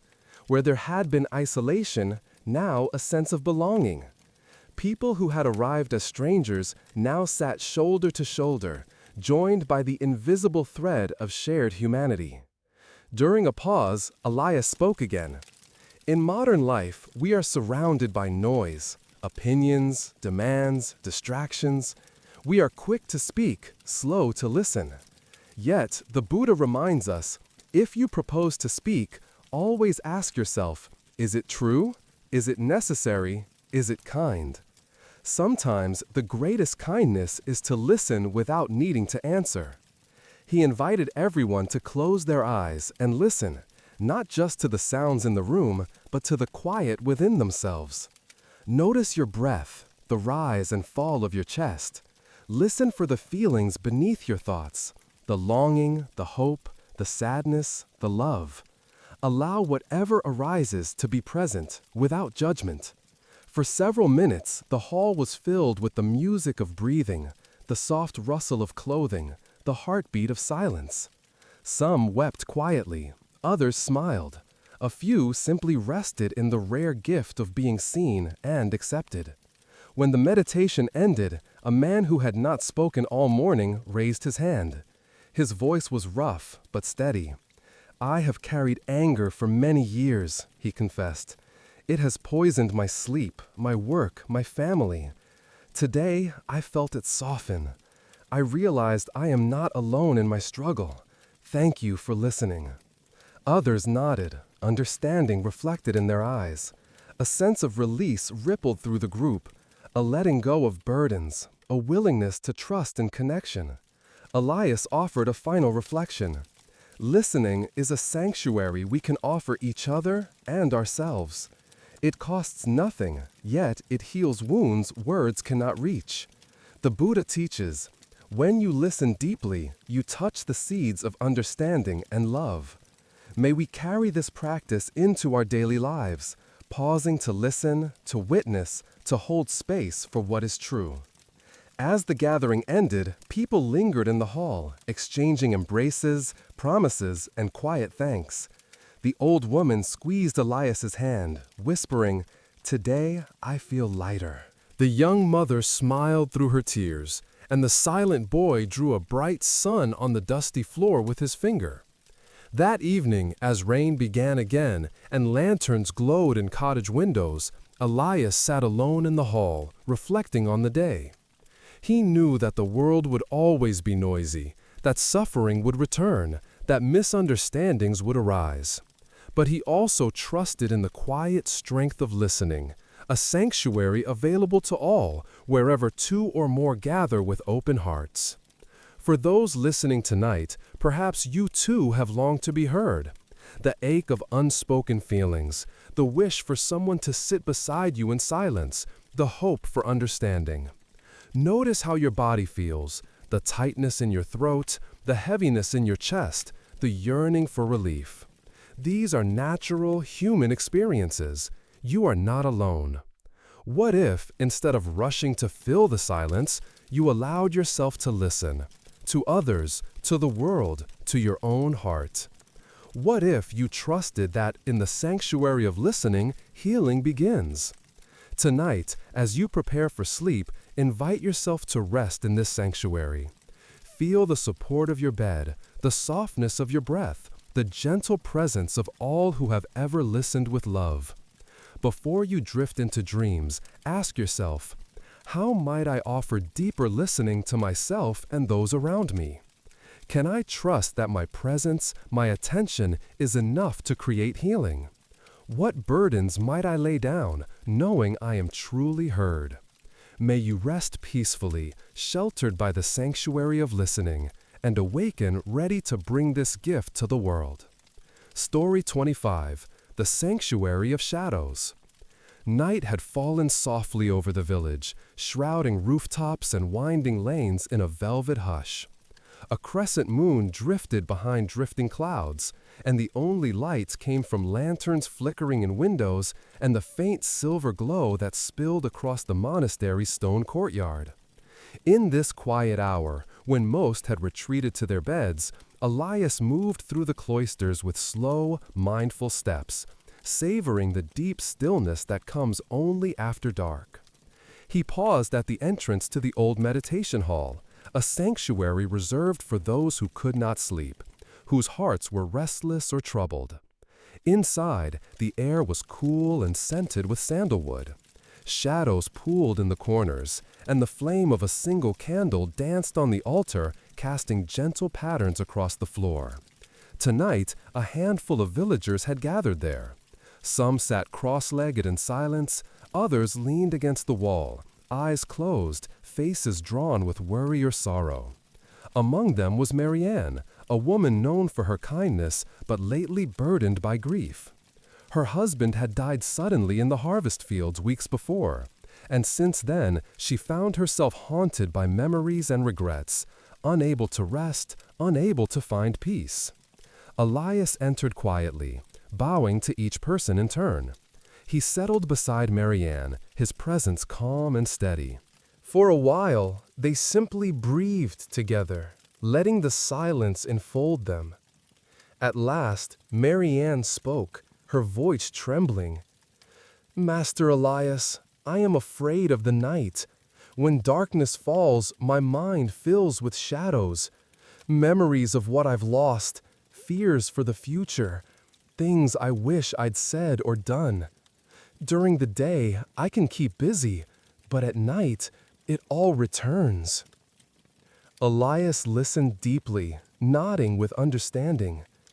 "The night brings us close to our own hearts," he said gently. "It strips away distraction and asks us to sit with what is true. The Buddha taught that suffering arises not from the darkness itself, but from our resistance to it, from our fear of facing what lies within." He gestured toward the candle, its small flame holding back the sea of shadow. "Light and darkness are not enemies, Marianne. They exist together, shaping and defining one another. Without darkness, we would never notice the beauty of the light." She looked at him, tears shining in her eyes. "But how do I face these shadows? How do I stop being afraid?" Elias offered a story from the Buddha's life. Once, the Buddha was meditating alone in a forest at night. Mara, the tempter, the embodiment of fear and doubt, appeared, trying to frighten him with visions of terror. But the Buddha did not run or fight. Instead, he greeted Mara as an old friend, inviting him to sit beside him. By acknowledging his fear rather than resisting it, the Buddha transformed it into wisdom. He invited everyone in the hall to close their eyes and breathe deeply. Notice the shadows within you, the places of pain, regret, longing, or fear. Do not push them away. Instead, greet them gently as you would a guest. Ask, "What do you wish to teach me?" With each breath, offer compassion to these parts of yourself. For several minutes, the hall was filled with the sound of breathing, the soft crackle of the candle. Some wept quietly, others sat very still, their faces peaceful. Marianne felt the ache in her chest soften. She realized that her grief was not something to be banished, but a part of her love, a sign of how deeply she had cared. In modern life, Elias continued, we are taught to fear the shadows, to hide our sadness, to distract ourselves from discomfort, to seek only light. But the Buddha reminds us that healing begins when we make peace with the whole of ourselves. Our shadows hold wisdom if we are willing to listen. He encouraged the group to practice a simple ritual. Each time they noticed a painful thought or feeling, to place a hand over their heart and whisper, "You are welcome here." In this way, even the darkest parts of the self could become sanctuaries, places of refuge and understanding. As the night wore on, the villagers shared their stories. One man spoke of anger he could not release. A young woman confessed to loneliness so deep it felt like a wound. Each was met with acceptance, not advice. In the safety of the hall, their shadows lost some of their power, transformed by the warmth of shared presence. Marianne, too, found her voice. "I miss him every day," she whispered, "but tonight I feel less alone. My grief is not just mine, it is part of being human."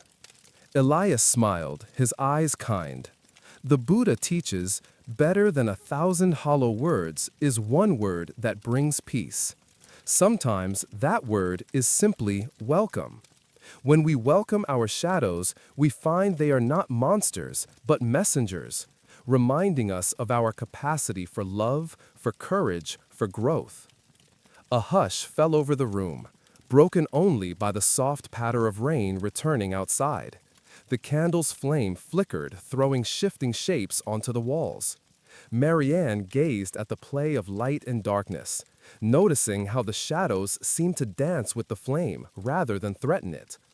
After a while, Elias invited everyone to stand and move slowly around the hall, each carrying a small candle lit from the central flame. As they walked, their lights cast new patterns, illuminating corners that had been hidden. Together, they created a moving constellation, A reminder that, though each carried their own shadows, they also carried light. When the circle returned to stillness, Elias spoke again. In the Dhammapada, the Buddha says, "Just as a solid rock is not shaken by the storm, even so the wise are not affected by praise or blame." Our shadows may swirl around us, but we can remain steady by welcoming all that arises. This is the sanctuary we create, not by banishing darkness, but by embracing it with gentleness. As dawn approached, the candle burned low. One by one, the villagers rose, bowing in gratitude before slipping quietly into the pale morning. Marianne lingered, her shoulders lighter, her gaze clear. "Thank you, Master Elias," she said. "Tonight, I learned that even in darkness, I can find sanctuary." Elias watched her go, knowing that the journey of healing would continue, but that she now carried a small light within her, a beacon to guide her through the shadows. He remained in the hall as the first birds began to sing, reflecting on the paradox of the human heart, that we are shaped not only by joy, but by sorrow, not only by sunlight, but by shadow. He trusted that each person who left the sanctuary that night would carry with them a little more courage, a little more peace. For those listening tonight, perhaps you too have known the fear of darkness, the ache of loss, the sting of regret, the weight of unspoken sorrow. Notice how your body feels, the tension in your chest, the urge to flee or numb, the longing for comfort.